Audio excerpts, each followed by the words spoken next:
Hello students, तो बच्चों आज हम डिस्कस करने वाले हैं आपके नीट 2023 का जो आपका पेपर हुआ था उसके सॉल्यूशंस, डिटेल्ड सॉल्यूशंस देखेंगे कि किस तरीके से आपको क्वेश्चंस अटेम्प्ट करने थे। और एक और चीज़, अगर हम केमिस्ट्री वाला पोर्शन देखें तो कहीं ना कहीं एक दो क्वेश्चन ज़रूर कॉन्ट्राडिक्टरी रहे हैं, ठीक है। और अगर हम पेपर के टफनेस लेवल की बात करें तो मॉडरेट लेवल का पेपर था, हम ईजियर साइड पर भी नहीं बता सकते और टफर साइड पर भी नहीं बताएंगे। मॉडरेट था आपका पेपर, कुछ क्वेश्चंस एकदम क्लिक होते ही आंसर आ रहा था और कुछ क्वेश्चंस में थोड़ी ट्रिकीनेस भी थी, ठीक है। तो लेट्स सी कि आपके क्वेश्चंस क्या हैं। चलिए, फर्स्ट क्वेश्चन है हमारे पास और ये जो पेपर कोड है F6 पेपर कोड है आपका। और रही बात अगर हम अदर पेपर्स की बात करें तो बस क्वेश्चंस की शफलिंग है। आपका जो भी पेपर कोड होगा इसमें क्वेश्चन नंबर का सीक्वेंस चेंज हुआ होगा, बाकी ऑन एंड ऑफ अगर हम देखें तो सारे क्वेश्चन सेम ही हैं सारे ही कोड्स में, ठीक है। चलिए, so let's see the first question. ये assertion and reason based question है।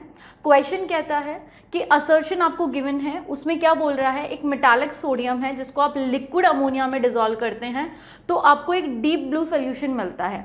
तो देखो, अगर आपने यहाँ पर एल्कली मेटल लिया है, जैसे सोडियम बोला है इन्होंने, और इसको आप अमोनिया में डिसॉल्व करते हो तो होता क्या है, जो अमोनिया है बच्चा, यहाँ पर उसका स्ट्रक्चर कुछ इस तरीके से होता है, ठीक है। यहाँ पर लोन पेयर है, ठीक है, और इसके साथ नाइट्रोजन से 3 हाइड्रोजन जुड़े हैं और ये पोलर है। कैसे, यहाँ पर ये पार्शियल नेगेटिव होगा, ठीक है, ये पार्शियल नेगेटिव एंड होगा और यहाँ पर ये कैसा एंड होगा, पार्शियल पॉजिटिव। और पार्शियल नेगेटिव एंड की अगर हम बात कर रहे हैं तो ये इस तरफ है और ये पार्शियल पॉजिटिव एंड है। अब होता क्या है, यहाँ पर सोडियम क्या करता है, इलेक्ट्रॉन लूज करता है। मेटल की टेंडेंसी क्या है, यहाँ पर Na टूट जाता है और Na प्लस में कन्वर्ट होता है और एक इलेक्ट्रॉन को क्या करता है, रिलीज करता है।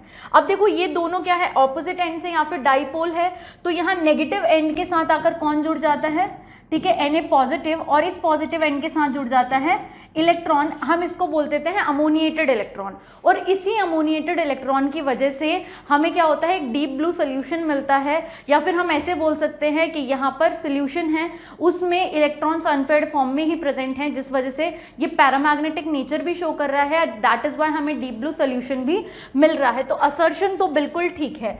नेक्स्ट आपको क्या बोल रहा है कि जो डीप ब्लू सोल्यूशन है due to formation of amide, ऐसा नहीं है कि अमाइड फॉर्मेशन नहीं हो रहा है, तो रीजन तो बिल्कुल ही गलत हो जाता है। So assertion is true but reason is false. So answer should be assertion is true and reason is false. So second option will be the right answer, ठीक है। चलेंगे नेक्स्ट क्वेश्चन की तरफ। नेक्स्ट क्वेश्चन है, ये आपके electrochemistry से था ये क्वेश्चन, और क्वेश्चन कहता है कि conductivity of centimolar solution of KCl at 25 degree Celsius is 0.0210 ohm inverse. तो सबसे पहले अगर फिजिकल का कोई भी क्वेश्चन आता है, आपको डेटा इंटरप्रेट करना है कि जो भी डेटा गिवन है उसको आपको लिख लेना है और फिर इसके बाद ही आगे बढ़ना है। तो हमें सबसे पहले बोल रहा है सेंटीमोलर सोल्यूशन दे रखा है, मतलब मोलारिटी की बात कर रहा है, दैट इज 1/100 मोलर, ठीक है। यही हो जाएगा, सेंटीमोलर बोल रहा है मतलब 10⁻⁻² मोलर बोल रहा है। तो आप चाहो तो इसको इस तरीके से लिख सकते हो, दिस इज 0.01 मोलर, ठीक है। अब ध्यान देंगे, अब अगर हम बात कर रहे हैं किसकी बात करते हैं कि आगे बोल रहा है कि कंडक्टिविटी गिवन है इस सोल्यूशन की, that is K। So we can write here 0.0210, that is ohm inverse conductivity। हमसे बोल रहा है कि resistance of cell containing the solution at 25 degree Celsius is 60 ohm। resistance भी given है, that is 60 ohm, ठीक है। अब आपसे बोल रहा है हमें सेल कांस्टेंट का वैल्यू बताना है। क्या बताना है, सेल कांस्टेंट का वैल्यू। तो अगर आपको कंडक्टिविटी गिवन है, रेजिस्टेंस गिवन है, तो आप सिंपली ये वाला फॉर्मूला लगा सकते थे, that is K is equals to G into G star, ठीक है। यहाँ पर K क्या है, कंडक्टिविटी, G स्टार क्या है आपका, सेल कांस्टेंट है, ठीक है। और यहाँ पर जो G है दैट इज योर कंडक्टेंस, ठीक है। और अगर आपको रेजिस्टेंस गिवन है तो आप कंडक्टेंस निकाल सकते हैं, ठीक है। यहाँ पर कंडक्टेंस और रेजिस्टेंस में क्या रिलेशन है, G is equals to 1/R, inverse का रिलेशन है। तो यहाँ पर हो जाएगा 1/R into your G star. और हमें सेल कांस्टेंट निकालना है, G स्टार हमें क्या करना था, निकालना था। तो थोड़ा सा फॉर्मूला को मॉडिफाई कर दो। So G star equals to K into R, जहाँ पे कंडक्टिविटी गिवन है 0.0210 इंटू योर 60, ठीक है। तो अगर आप इसको सॉल्व करते हैं तो वैल्यू क्या आ जाएगी 0.210 into 6, so value comes out to be 0621, so 1.260 and यहाँ पर ये आपका सेंटीमीटर इनवर्स में आंसर आ जाएगा। किस में आंसर आ जाएगा आपका? सेंटीमीटर इनवर्स में आंसर आ जाएगा, क्योंकि ओम से ओम कैंसिल हो जाएगा, ठीक है। तो यहाँ पर देख लेते हैं 1.26 centimetre inverse, so second option will be the right answer, ठीक है। चलेंगे नेक्स्ट क्वेश्चन की तरफ। नेक्स्ट क्वेश्चन क्या बोल रहा है? सबसे पहले तो ये केमिकल काइनेटिक्स से क्वेश्चन आया था। क्वेश्चन कहता है एक सर्टेन रिएक्शन के लिए आपको रेट लॉ गिवन है, तो रेट लॉ लिख लेते हैं सबसे पहले, that is R is equals to K, concentration of A to the power 2 and concentration of B, यहाँ पे ऑर्डर भी गिवन है, ठीक है। तो देखो when the initial concentration of A is tripled, अगर A का कंसंट्रेशन क्या कर दें? ट्रिपल कर दें, ठीक है। और आगे क्या बोल रहा है? और B का जो कंसंट्रेशन उसको कांस्टेंट रखते हैं, तो इनिशियल रेट पर क्या फर्क पड़ने वाला है। अब देखो ये तो आपको रेट लॉ गिवन था, ठीक है। अब देखो यहाँ पर अगर इसका कॉन्सेंट्रेशन आपने ट्रिपल किया तो हम इस रेट के लिए R' मान लेते हैं इसका रेट। यहाँ पे K, कॉन्सेंट्रेशन ऑफ A को हमने ट्रिपल कर दिया है, ठीक है। यहाँ पावर 2 ही रहेगी, ऑर्डर 2 ही रहेगा, और यहाँ पे B का कॉन्सेंट्रेशन, ठीक है। अब ध्यान देना यहाँ पर क्या होगा, जब आप इसको सॉल्व करोगे तो ये हो जाएगा 9, 3 का स्क्वायर करोगे तो क्या आ जाएगा? 9 आ जाएगा, 9 आ जाएगा। बाकी एज इट इज लिखो K, ठीक है। A स्क्वायर तो एज इट इज ही रहेगा यहाँ, और ये रहा B। आपको पता है K A to the power 2 and B किसके बराबर है? R के बराबर है। तो जो नया रेट आया है उसमें क्या है? इनिशियल रेट पर क्या फर्क पड़ा है? इंक्रीज आया है 9 टाइम्स का, 9 टाइम्स का इंक्रीज आया है। तो यहाँ पर हम सिंपली देख सकते हैं आंसर क्या होना चाहिए? Increase by a factor of 9, तो सेकेंड आंसर होगा। एक उन्होंने यहाँ पे ट्रिक किया था, डिक्रीज बोला था, तो डिक्रीज तो नहीं होता है, रेट बढ़ा ही है, तो second will be the right answer, ठीक है। इसमें तो कोई प्रॉब्लम नहीं थी, बहुत सिंपल सा ही सवाल था आपका। चलिए नेक्स्ट क्वेश्चन देख लेते हैं। नेक्स्ट क्वेश्चन क्या है आपका? ये सवाल जो था ये आपके कार्बोनिल कंपाउंड से सवाल था, ठीक है। यहाँ पर पूछ रहा है identify the product A in the given reaction, ठीक है। आपको रिएक्शन गिवन है और आपको ए प्रोडक्ट बताना था। तो सबसे पहली चीज़ तो यहाँ पर हमें दिख रहा था कार्बोनिल कंपाउंड तो है ही है, और इसका जो रिएक्शन कराया जा रहा है वो zinc amalgam in the presence of concentrated HCl। तो इसको देखते ही समझ आना चाहिए कि यहाँ पर ये किसकी बात कर रहा है? ये है आपका क्लेमेंसन रिडक्शन रिएक्शन। कौन सा रिएक्शन है? Clemmensen reduction reaction. यहाँ पर अगर आप किसी भी कार्बोनिल को इंट्रोड्यूस करते हो इस रिएजेंट के साथ, तो वहाँ पर क्या होगा? रिडक्शन होगा, और जो भी कार्बोनिल है वो रिड्यूस होकर किस में कन्वर्ट हो जाएगा? आपके एल्केन में कन्वर्ट हो जाएगा, ठीक है। तो यहाँ पर सिंपली हमें 2 साइड दिख रही है। यहाँ पर हमें क्या दिख रहा है? ये रहा एक साइड कार्बोनिल वाला और एक साइड ये रहा। स्पेशली हम बात करें एल्डिहाइड और कीटोन की, इसलिए क्लेमेंसन रिडक्शन में हम स्पेशली किसकी बात करते हैं? एल्डिहाइड एंड कीटोन की। तो यहाँ पर क्या है? कीटोन, यहाँ भी क्या है? कीटोन है आपका। तो यहाँ पर जब रिडक्शन होगा, ठीक है, यहाँ जब रिडक्शन होगा, जब आप इसे इसमें डालते हो zinc amalgam in the presence of concentrated HCl, तो यहाँ पर आपको क्या मिलेगा? एल्केन मिलेगा। तो ये रिड्यूस होकर एल्केन बनाएगा, और यहाँ पर ये रहा आपका रिंग, ठीक है, इससे जुड़ा हुआ ये रहा आपका एक और रिंग जो कि एरोमेटिक है, और यहाँ पर ये भी रिड्यूस हो जाएगा, तो यहाँ पर ये भी एल्केन बनाएगा। तो देखो इस तरीके से, अगर देखो किसी को ये भी पता था ना कि रिडक्शन हो रहा है, किसी को ये भी पता था ना रिडक्शन हो रहा है, तो वो एक चांस में ये सोचेगा कि यार ये जो कीटोन था वो रिड्यूस होके 2 डिग्री अल्कोहल में कन्वर्ट हुआ। लेकिन जब भी आप क्लेमेंसन की बात करते हैं तो वहाँ पर क्या होता है? वो एल्केन में कन्वर्ट होता है, ना कि अल्कोहल में। तो ये तो वैसे भी गलत हो जाना था, ठीक है। यहाँ पर क्या हुआ है? यहाँ नंबर ऑफ कार्बन कम हो गए हैं, तो यहाँ वैसे भी गलत हो जाएगा। यहाँ पर क्या हुआ है? यहाँ पर भी अगर हम देखें, यहाँ पर भी एक कार्बन कम हो गया। देखो इसके बाद सीधा OH कर दिया, तो ये भी गलत हो जाता है, ठीक है। और यहाँ पर देखो ये आंसर आपका सही हो जाएगा, 4th will be the right answer, ठीक है। चलिए आगे बढ़े, आगे बात कर लेते हैं। क्वेश्चन है which one is an example of heterogeneous catalysis. तो हेट्रोजीनियस कैटालिसिस में हम जो बात करते हैं वो क्या बात करते हैं? ऐसी कैटालिसिस जिसमें रिएक्टेंट का फेज डिफरेंट हो और कैटालिस्ट का फेज डिफरेंट हो, वो हमारी हेट्रोजीनियस कैटालिसिस का रिएक्शन है, ठीक है। अब ध्यान दो, या फिर हेट्रोजीनियस कैटालिसिस का एग्जाम्पल बनता है। तो देखो यहाँ पर बोल रहा है hydrolysis of sugar. Hydrolysis of sugar मतलब C12H22O11, ठीक है, यहाँ पर हमने क्या लिया है, वाटर लिया है, हाइड्रोलिसिस कर रहे हैं ना इन द प्रेजेंस ऑफ एसिड, तो यहाँ एसिड है, तो यहाँ किसकी बात हो रही है, एक्वस की बात हो रही है, किसकी बात हो रही है, एक्वस मीडियम की ही बात हो रही है, यहाँ सॉलिड है, वाटर में डाला। अब ये ध्यान देना, ये एक्वस की बात कर रहे हैं, तो यहाँ पर ये हो जाएगा आपका, इसको भी हम एक्वस ही लेकर चलेंगे, ठीक है, तो यहाँ पर ये बनेगा C6H12O6, ये एक्वस, ठीक है, प्लस C6H12O6, ये भी एक्वस। अब ध्यान दो, ये तो पूरा एक्वस मीडियम में ही हो रहा है, तो यहाँ पर कैटलिस्ट भी क्या है आपका, डिफरेंट फेज में नहीं है। अब अगर आप ध्यान दो सेकेंड ऑप्शन की अगर मैं बात करूं, तो यहाँ बोल रहा है combination of dinitrogen and dihydrogen to form ammonia in the presence of finely divided iron. तो ध्यान दो, यहाँ पर जो N2 गैस है, ठीक है, आपका हाइड्रोजन भी गैस है, लेकिन जो कैटलिस्ट लिया हुआ है वो सॉलिड है, आयरन सॉलिड के फॉर्म में लिया हुआ है, तो रिएक्टेंट का और आपके कैटलिस्ट का फेज डिफरेंट है, तो ये एक हेटेरोजेनस कैटालिसिस का एग्जांपल बन सकता है। तो यहाँ प्रोडक्ट क्या बनता है, 2 मोल्स ऑफ NH3 गैस, तो ये हमारा आंसर बन जाएगा। नेक्स्ट नहीं, ये नहीं, थर्ड बन जाएगा, थर्ड वाला लिया था, ये थर्ड है। चलो सेकंड वाला भी देख लेते हैं। सेकंड क्या बोल रहा है, decomposition of ozone in the presence of nitrogen monoxide.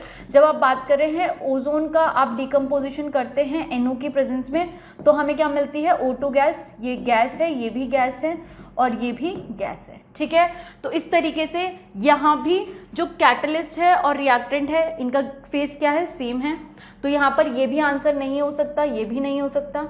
Next बोल रहा है oxidation of sulphur dioxide into sulphur trioxide. तो देखो इन the presence of oxides of nitrogen, देखो SO2 gas plus half O2 gas, यहाँ पर उन्होंने क्या बोला है, ऑक्साइड्स ऑफ नाइट्रोजन, या फिर इसको नीचे की तरफ ले लेते हैं, यहाँ पर क्या है, ऑक्साइड्स ऑफ नाइट्रोजन लिया है इन्होंने, ठीक है, NO2 गैस, ठीक है, और यहाँ पर क्या बन जाएगा आपका, यहाँ बन जाएगा सल्फर ट्राइऑक्साइड गैस। तो यहाँ भी फेज सेम है आपके कैटलिस्ट का और आपके किसका, आपके रिएक्टेंट का, तो ये भी आंसर नहीं होगा। So third option will be the right answer.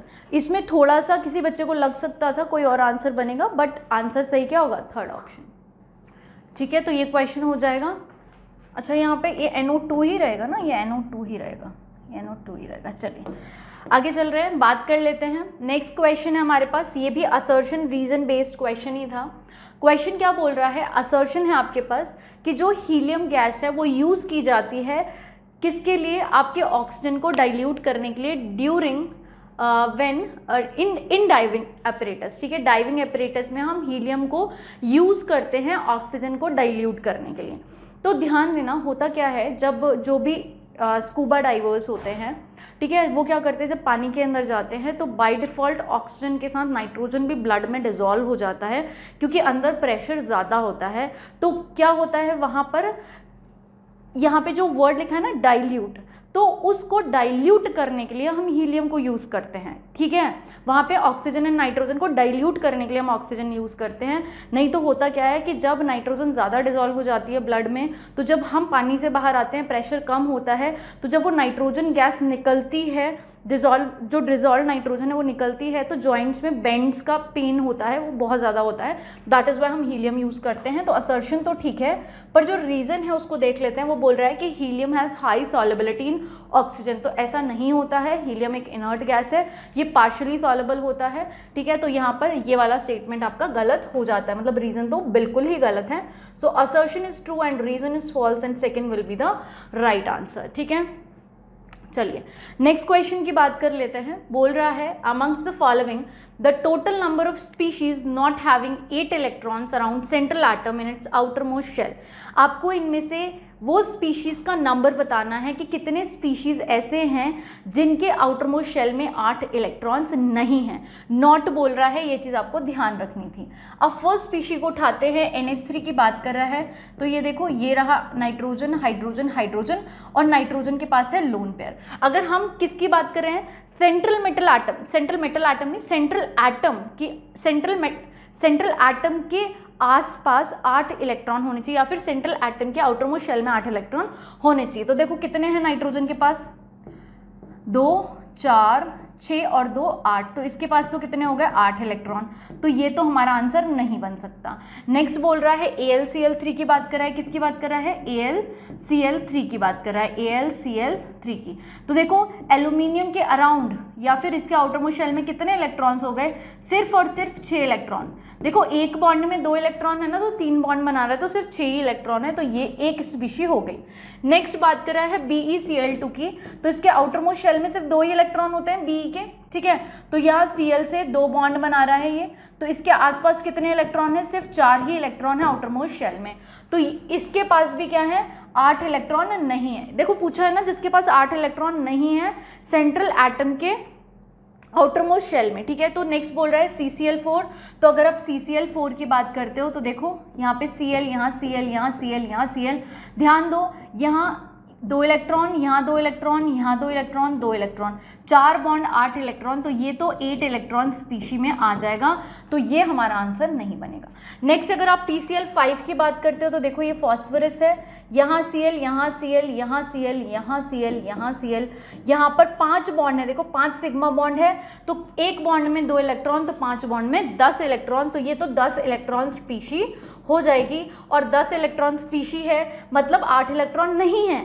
कई बच्चे इसमें भी गलती करके आए होंगे, उन्होंने सोचा होगा कि 8 इलेक्ट्रॉन नहीं है तो 8 से ज़्यादा तो हो सकते हैं, वो चल जाएगा, लेकिन 8 से कम होंगे वही स्पीशी को हमें सिलेक्ट करना है, तो ये गलत हो सकता था। आपको स्पेसिफिकली वो स्पीशीज़ बतानी थी जिनमें 8 इलेक्ट्रॉन नहीं है, अगर उससे कम है या उससे ज़्यादा है तो वो आपको काउंट करने थे।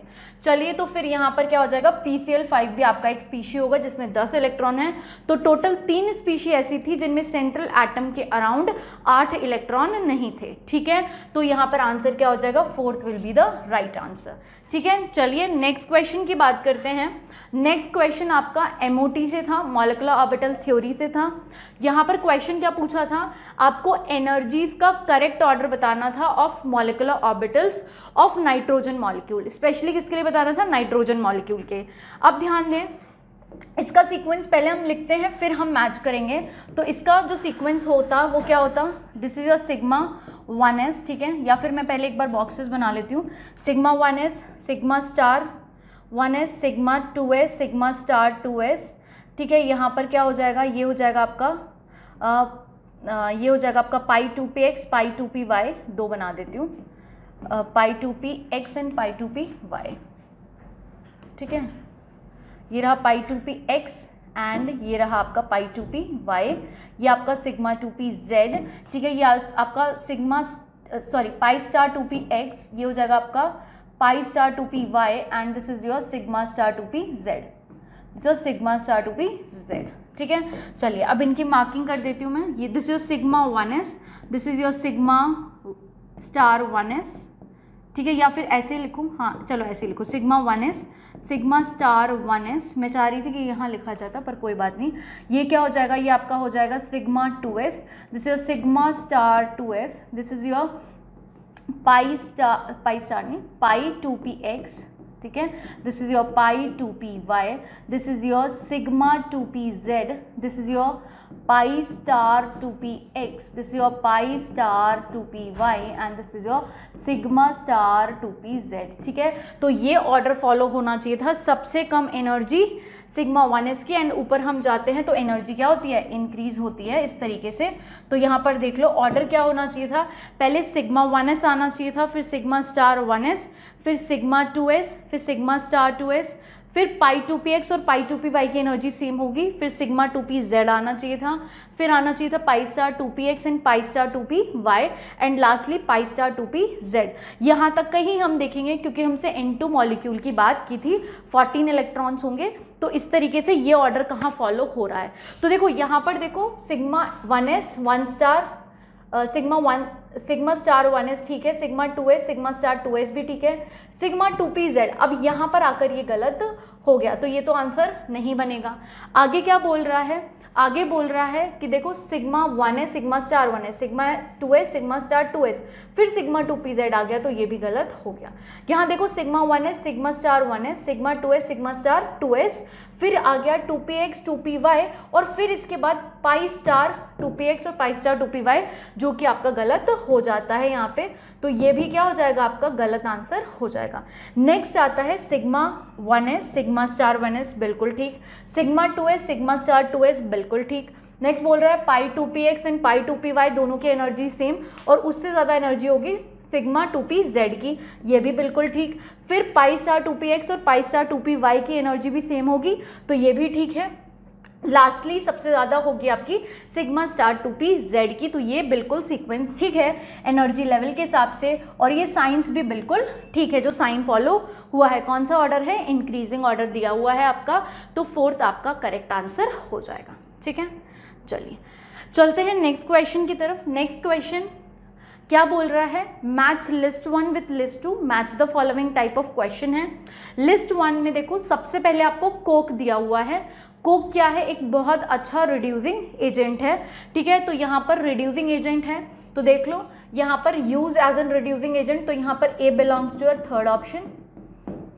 बी की बात करो तो जो डायमंड है, डायमंड में क्या होते हैं, जितने भी कार्बन एटम्स होते हैं वो sp3 हाइब्रिडाइज्ड होते हैं। कैसे होते हैं, sp3 हाइब्रिडाइज्ड, क्योंकि वो 4 सिग्मा बॉन्ड फॉर्म कर रहे होते हैं। इस तरीके से देखो यहाँ पर कोई कार्बन होगा, यहाँ पर कार्बन होगा, इससे फर्दर 3 और बॉन्ड बन रहे होंगे, यहाँ कार्बन होगा, इससे फर्दर 3 और बॉन्ड बन रहे होंगे।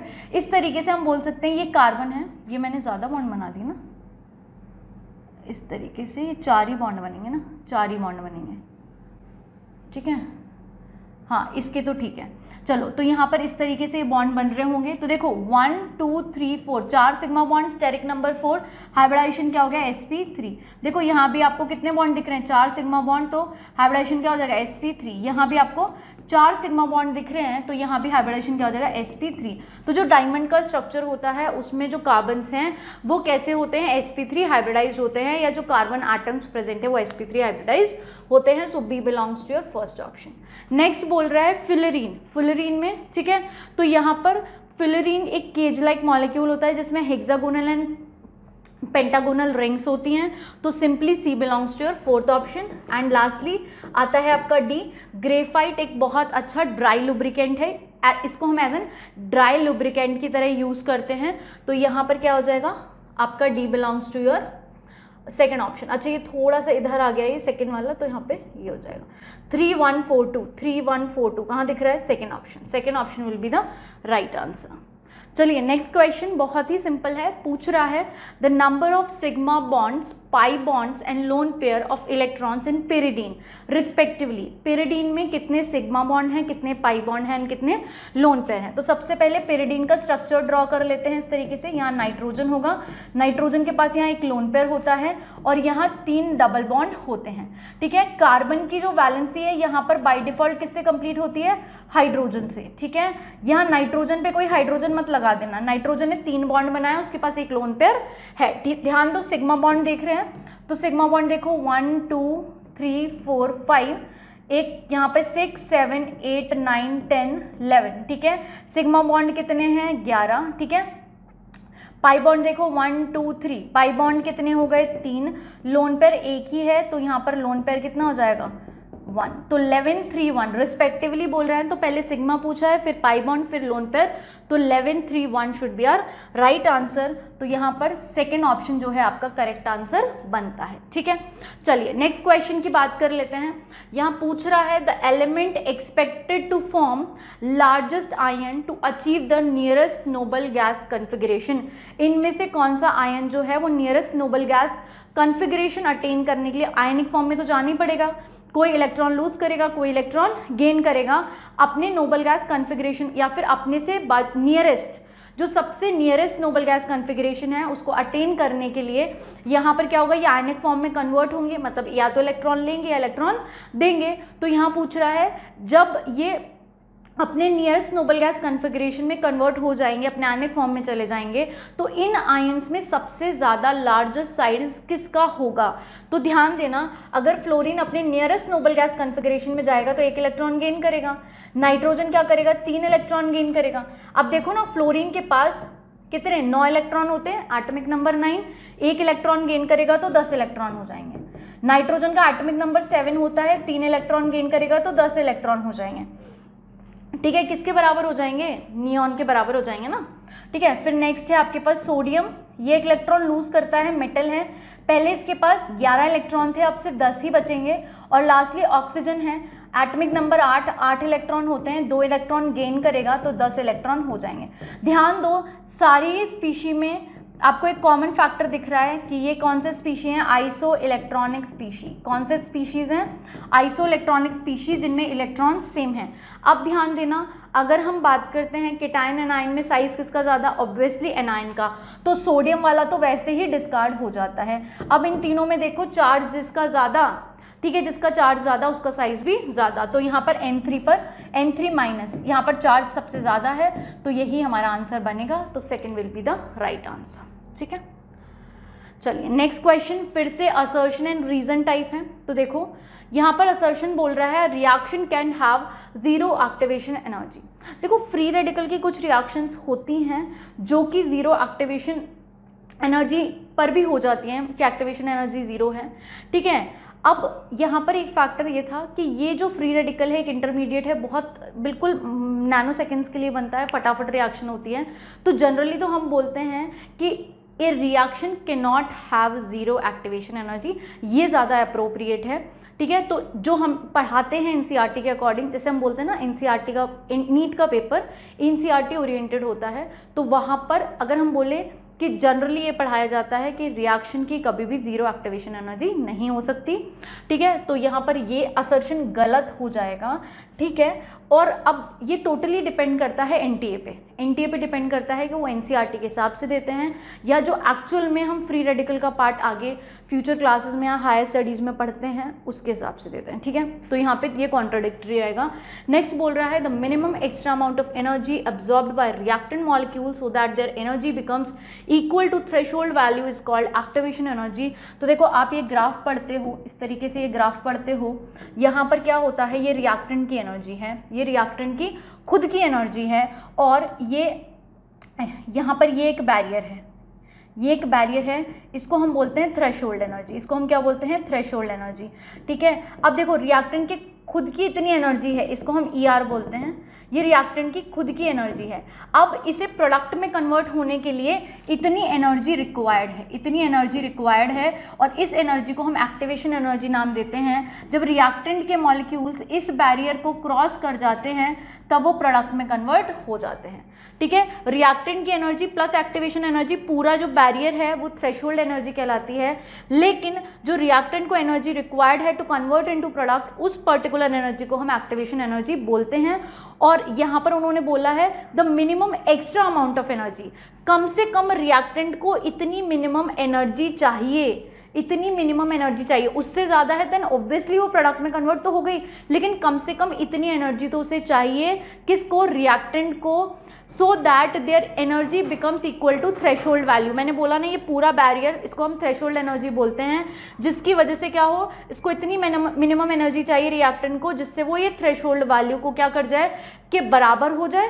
ठीक है, जिससे कि वो प्रोडक्ट में कन्वर्ट होगा, और इसी एनर्जी को हम एक्टिवेशन एनर्जी बोलते हैं। तो ये वाला जो स्टेटमेंट है या रीज़न है बिल्कुल करेक्ट है, तो हम बोलेंगे assertion is false but reason is true, तो आंसर शुड बी 3। ठीक है, लेकिन वहीं अगर एनटीए इस चीज़ को कंसिडर करता है कि रिएक्शन की एक्टिवेशन एनर्जी ज़ीरो नहीं हो सकती, यहाँ पे क्या बोल रहा है, reaction can have zero activation energy, अगर वो ये कंसिडर करते हैं सही, तो इसका आंसर ये आना चाहिए कि फ्री रेडिकल की कुछ रिएक्शंस ऐसी होती हैं जहाँ पर जीरो एक्टिवेशन एनर्जी होती है। ठीक है, तो चलिए ये कॉन्ट्राडिक्टरी रहेगा जब तक एनटीए अपना आंसर की रिलीज नहीं करता है।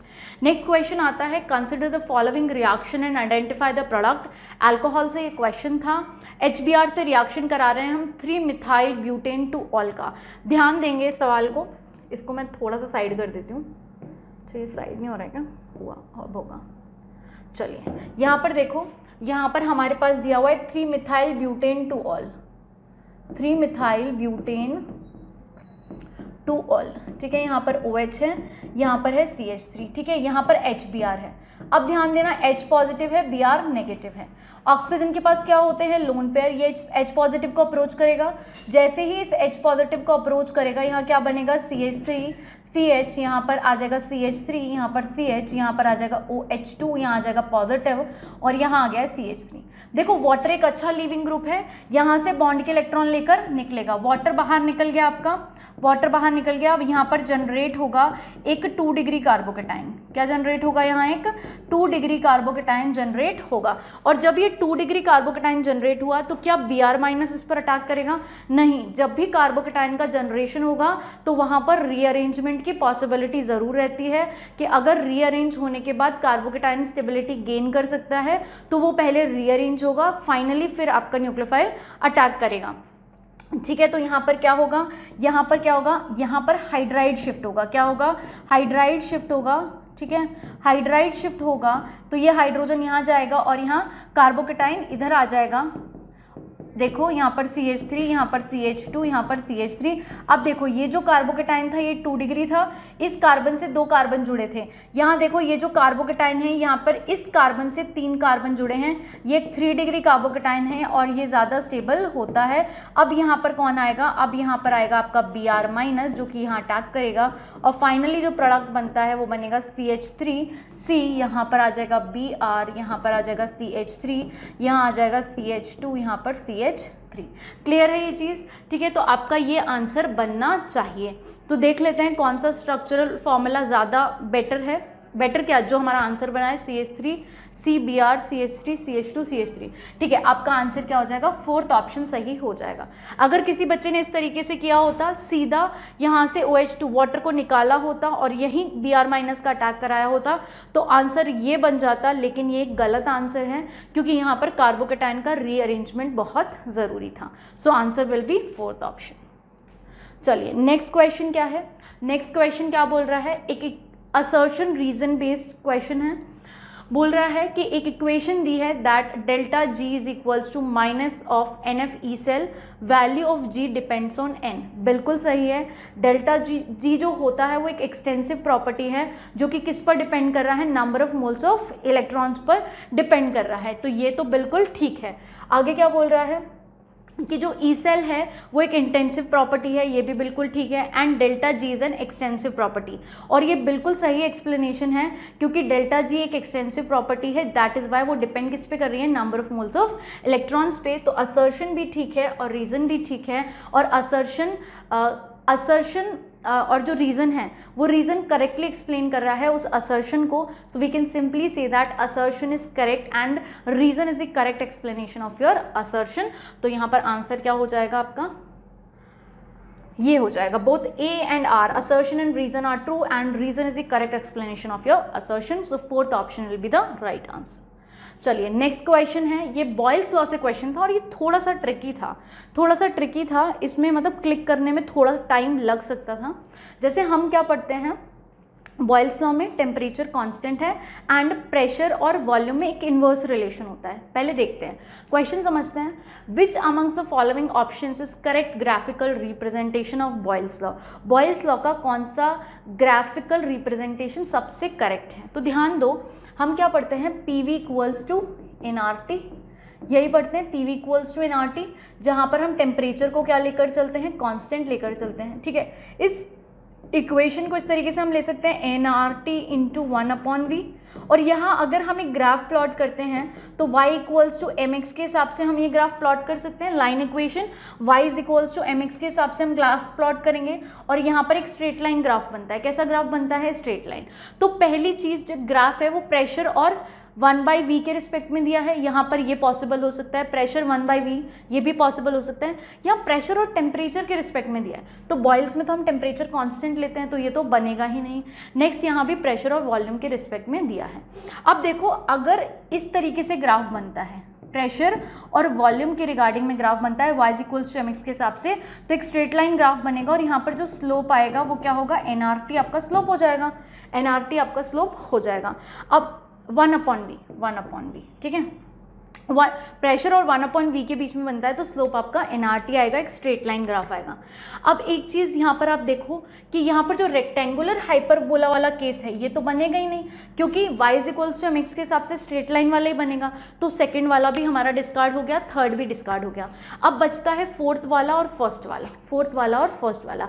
अब यहाँ पर आप देखना कि अगर हम बात कर रहे हैं वॉल्यूम और टेम्परेचर का रिलेशन, अगर हम देखें वॉल्यूम और टेम्परेचर का अगर हम रिलेशन देखें, तो वॉल्यूम और टेम्परेचर में आप रिलेशन देखो, इन्वर्स का ही रिलेशन है, इन्वर्स का नहीं डायरेक्ट का ही रिलेशन है, वॉल्यूम ज़्यादा टेम्परेचर ज़्यादा, डायरेक्ट का ही रिलेशन है।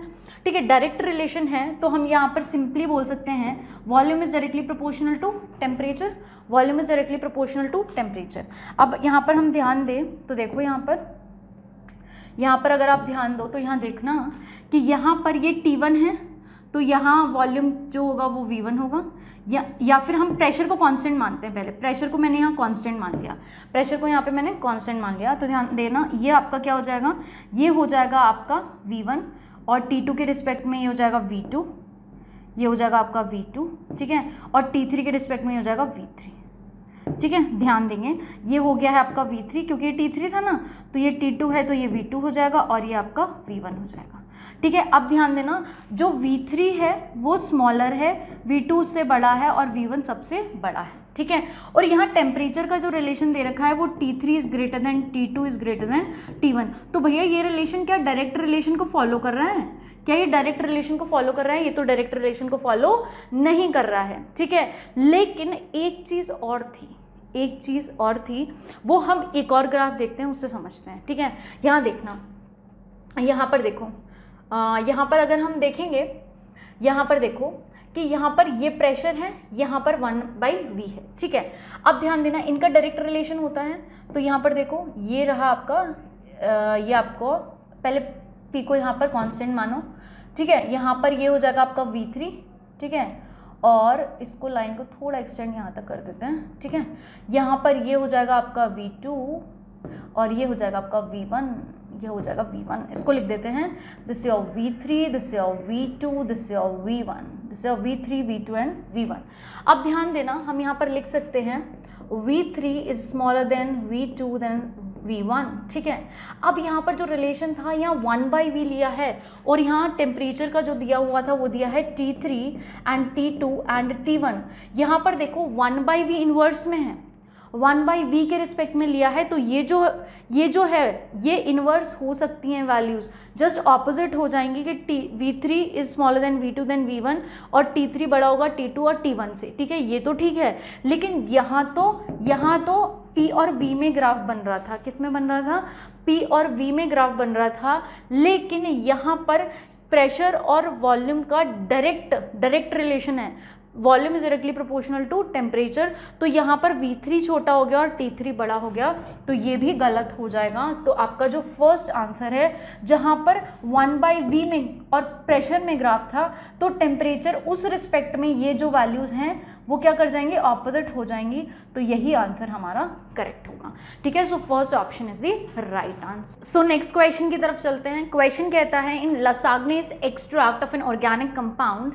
ठीक है, एक ऑर्गेनिक कंपाउंड का लसाग्नेस एक्सट्रैक्ट है जिसमें आपके नाइट्रोजन और सल्फर प्रेजेंट हैं, जो कि ब्लड रेड कलर दे रहा है विथ योर Fe3+ आयन। ठीक है, तो एक बार चेक कर लेते हैं। यहाँ पर देखो, यहाँ पर क्या बोल रहा है, सोडियम होगा और क्या होगा, कार्बन होगा। लसाग्नेस एक्सट्रैक्ट की ही बात कर रहे हैं, नाइट्रोजन होगा और सल्फर होगा।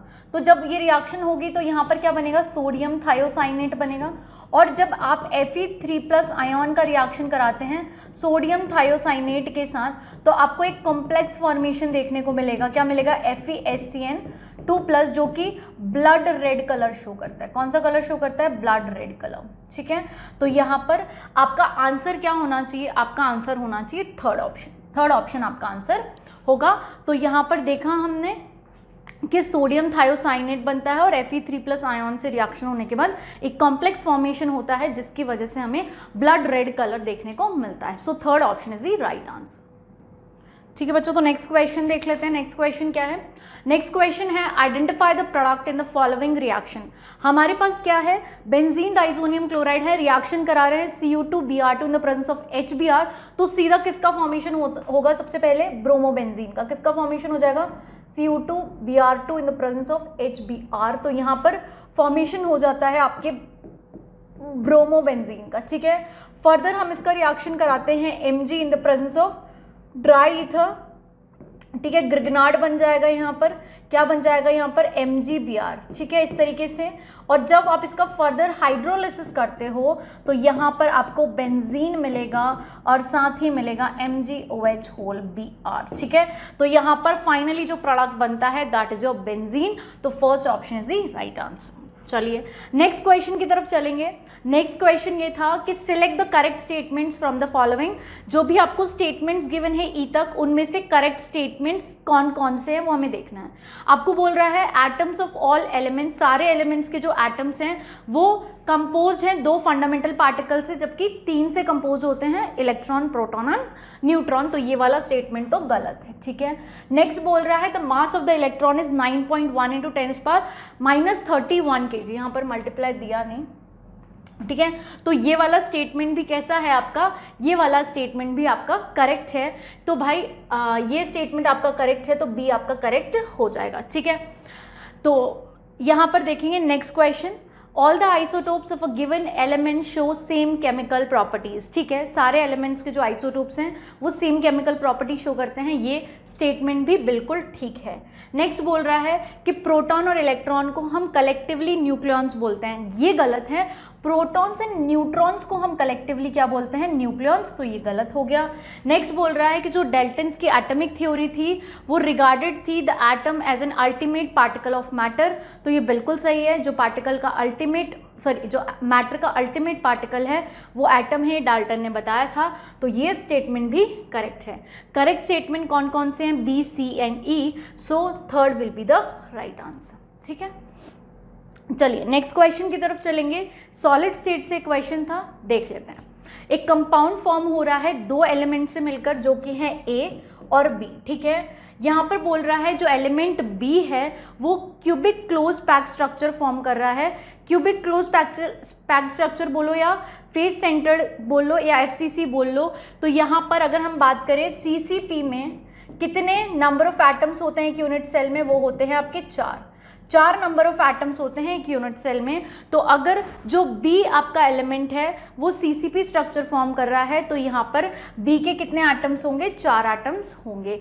नेक्स्ट अगर हम बात कर रहे हैं कि जो ए है वो 1/3 पार्ट ऑफ टेट्राहेड्रल वॉइड को ऑक्यूपाई कर रहा है, तो अगर हम टेट्राहेड्रल वॉइड की बात करें तो वो कितने होते हैं, 2n, ठीक है। तो यहाँ पर n क्या है, नंबर ऑफ एटम, तो क्या हो जाएगा 2 × 4 = 8। तो यहाँ पर टोटल वॉइड्स कितने हैं, 8 होंगे टेट्राहेड्रल वॉइड्स, लेकिन ए सिर्फ 1/3 पार्ट ही ऑक्यूपाई कर रहा है, तो सिंपली हम बोल सकते हैं कि होते तो 8 हैं पर 1/3 पार्ट ही ऑक्यूपाइड है, ठीक है। आगे क्या बोल रहा है कि जो फॉर्मूला बन रहा है कंपाउंड का वो बनेगा AXBY, ठीक है। ये कंपाउंड का फॉर्मूला बनेगा और हमें क्या बताना है, x + y का वैल्यू बताना है, मतलब इनका सम बताना है। तो ध्यान दें, इसको सिंप्लीफाई करो तो क्या बन जाएगा, A 8/3 B/4, ठीक है। यहाँ पर मल्टीप्लाई बाय 3 कर दें दोनों तरफ तो क्या हो जाएगा, सिंप्लीफाई करने के लिए तो ये जाएगा A8 B12, इसको और सिंप्लीफाई करो तो A4 B6 और सिंप्लीफाई करो तो A2 B3। ये फाइनली आपका कंपाउंड बनता है, जहाँ पर x क्या है आपका 2 है, y क्या है आपका 3 है और x + y का सम पूछा है तो हो जाएगा 2 + 3 = 5। तो आंसर क्या होना चाहिए, 5। तो fourth option is the right answer. चलिए नेक्स्ट क्वेश्चन क्या बोल रहा है, बोल रहा है कि 2 स्टेटमेंट्स आपको गिवन है। स्टेटमेंट 1 आपको क्या कहता है, एक यूनिट फॉर्म हो रही है by the attachment of base to 1' position of sugar is known as nucleoside. तो सबसे पहले ये रहा आपका शुगर, ये रहा आपका शुगर, ठीक है। यहाँ पर आपका बेस कनेक्ट होता है, ठीक है। यहाँ पर ये 1 कार्बन है, यहाँ पर H होगा, यहाँ पर H होगा, यहाँ OH होगा, यहाँ H होगा, यहाँ OH होगा, यहाँ पर होगा CH2OH और यहाँ पर H होगा। तो बिल्कुल सही है, ये आपका फर्स्ट कार्बन है, ये थर्ड, ये सेकेंड, ये थर्ड, ये फोर्थ और ये फिफ्थ, ठीक है, ये फिफ्थ है, ठीक है। तो ये वाला स्टेटमेंट तो बिल्कुल सही है कि एक यूनिट फॉर्म हो रही है जिसमें क्या हो रहा है, शुगर के फर्स्ट कार्बन पर अगर बेस जुड़ता है तो उसको हम कहते हैं न्यूक्लियोसाइड, इसको हम क्या कहते हैं, न्यूक्लियोसाइड। तो ये तो बिल्कुल करेक्ट है। नेक्स्ट बोल रहा है कि when nucleoside is linked to phosphorus acid at 5' position sugar moiety we get nucleotide. तो यहाँ पर ये चीज़ गलत होती है, क्योंकि यहाँ पर फॉस्फोरस एसिड ना होकर क्या होना चाहिए था, फॉस्फोरिक एसिड। क्या होना चाहिए था, फॉस्फोरिक एसिड। अब देखो यहाँ भी थोड़ा सा कॉन्ट्रोडिक्टरी ही रहेगा कि मतलब यहाँ पर फॉस्फोरस का एसिड बोल रहा है तो फॉस्फोरिक एसिड को हम मतलब बाय डिफॉल्ट मान लेंगे। अगर पर्टिकुलरली फॉस्फोरस एसिड की बात कर रहा है, पर्टिकुलरली फॉस्फोरस एसिड की बात कर रहा है, तो फिर यहाँ पर फॉस्फोरस एसिड ना होके फॉस्फोरिक एसिड ही होना चाहिए और यही इसका करेक्ट आंसर होगा। तो स्टेटमेंट 2 इनकरेक्ट हो जाएगा। अब एनटीए के आंसर की पे डिपेंड करता है कि वो क्या आंसर देंगे, ठीक है। तो statement 1 is correct but statement 2 is incorrect. तो यहाँ पर आंसर क्या हो जाएगा, statement 1 is true but statement 2 is false. आराम से कल और आज हमने पूरा एनालाइज किया, हर एक वर्ड को कॉइन करके देखा, तब जाकर ये सोल्यूशन प्रिपेयर हुआ है कि हमने हर एक वर्ड का एस्पेक्ट देखा। क्या यहाँ पर एनटीए कोई प्रोबेबिलिटी क्रिएट करके आंसर चेंज कर सकता है, तो वो भी बताई गई है, ठीक है। तो सेकेंड आंसर आपका ठीक होगा, जहाँ स्टेटमेंट 1 ठीक है और स्टेटमेंट 2 फॉल्स है। चलिए नेक्स्ट क्वेश्चन क्या है, पॉलीमर से क्वेश्चन था, बोल रहा था which amongst the following molecules on polymerization produces neoprene. तो नियोप्रीन की जो मोनोमर यूनिट होती है वो क्लोरोप्रीन होती है, ठीक है, जिसकी वजह से, जिसकी पॉलीमराइजेशन की वजह से हमें क्या मिलता है, नियोप्रीन मिलता है। तो आंसर अगर हम देखें तो नियोप्रीन की जो मोनोमर यूनिट है, जो इसकी मोनोमर यूनिट है वो क्या होती है, क्लोरोप्रीन, ठीक है, ये होती है क्लोरोप्रीन, क्लोरोप्रीन, ठीक है, ये रही क्लोरोप्रीन। और अगर आप यहाँ पर बात करोगे तो ये क्या हो जाएगा, आप देख लो स्ट्रक्चर में कहीं भी आपको Cl दिख रहा है। अगर किसी को स्ट्रक्चर भी नहीं पता है क्लोरोप्रीन का तो यहाँ देख लो कहीं Cl दिख रहा है, यहाँ भी Cl नहीं है, यहाँ भी Cl नहीं है, यहाँ भी Cl नहीं है, यही इसका इकलौता सही आंसर होगा, ठीक है। तो ये इसमें रहेगा आपका फर्स्ट आंसर और ये रहेगा इसका स्ट्रक्चरल फॉर्मूला। चलिए नेक्स्ट अगर हम बात करें, हाँ एक कंट्रोवर्शियल क्वेश्चन ये था जहाँ पर आंसर में थोड़ा सा मतलब हम बोल सकते हैं फ्लक्चुएशन है। कैसे, चलिए क्वेश्चन कहता है taking stability as the factor which one of the following represents correct relationship, ठीक है, कि यहाँ पर करेक्ट रिलेशनशिप कौन शो करता है। तो यहाँ पर अगर हम ध्यान दें कि जब हम डाउन द ग्रुप जाते हैं in your boron family, boron, aluminium, gallium, indium and thallium, जब हम डाउन द ग्रुप जाते हैं तो जो स्मॉलर ऑक्सीडेशन स्टेट है या लोअर ऑक्सीडेशन स्टेट की स्टेबिलिटी बढ़ती है। मतलब ये इसकी +3 ज़्यादा स्टेबल है, इसकी +3, इसकी +3, इसकी +3, बट थेलियम की अब +1 ज़्यादा स्टेबल होती है। और इसके पीछे रीज़न क्या होता है, इनर्ट पेयर इफेक्ट, ठीक है। यहाँ पर कौन सा रीज़न होता है, इनर्ट पेयर इफेक्ट का रीज़न होता है।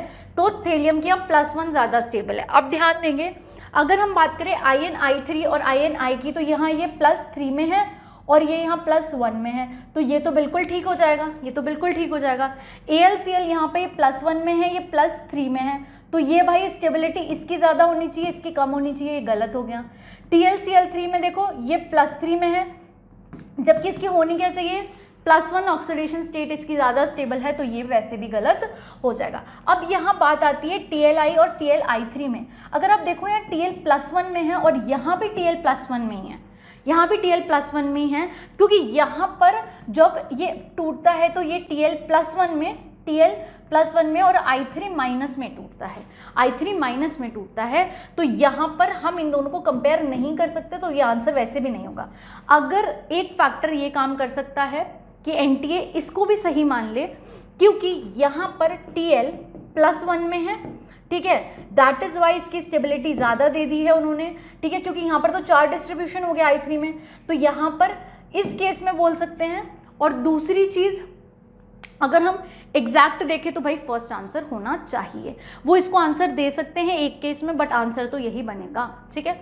चलिए नेक्स्ट क्वेश्चन पर चलते हैं। ये क्वेश्चन था आपके केमिस्ट्री इन एवरीडे लाइफ से। क्वेश्चन था some tranquilizers are listed below, which one from the following belongs to बार्बिचरेट्स।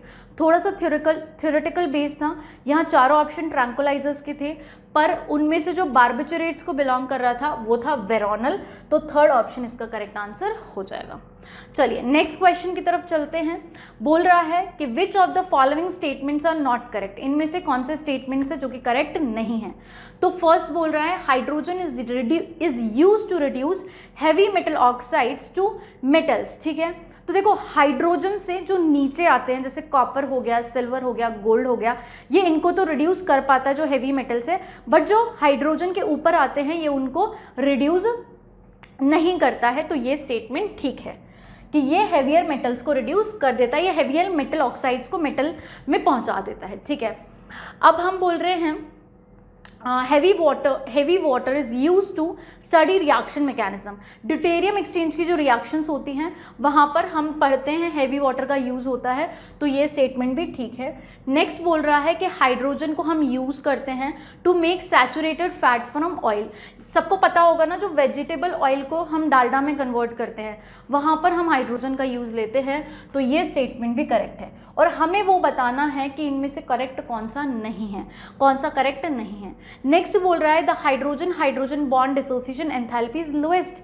ये तो यही गलत हो गया कि ये बॉन्ड डिसोसिएशन एंथैल्पी लोएस्ट नहीं होती है, क्योंकि क्या हो रहा है 1s ऑर्बिटल के बीच की ओवरलैपिंग की वजह से 1s ऑर्बिटल के ओवरलैपिंग की वजह से बॉन्ड बनता है, स्ट्रॉन्ग बॉन्ड है, तो यहाँ पर बॉन्ड डिसोसिएशन एंथैल्पी ज़्यादा होनी चाहिए, कम नहीं होनी चाहिए, तो ये तो गलत हो जाएगा। नेक्स्ट बोल रहा है hydrogen reduces oxides of metals that are more active than iron.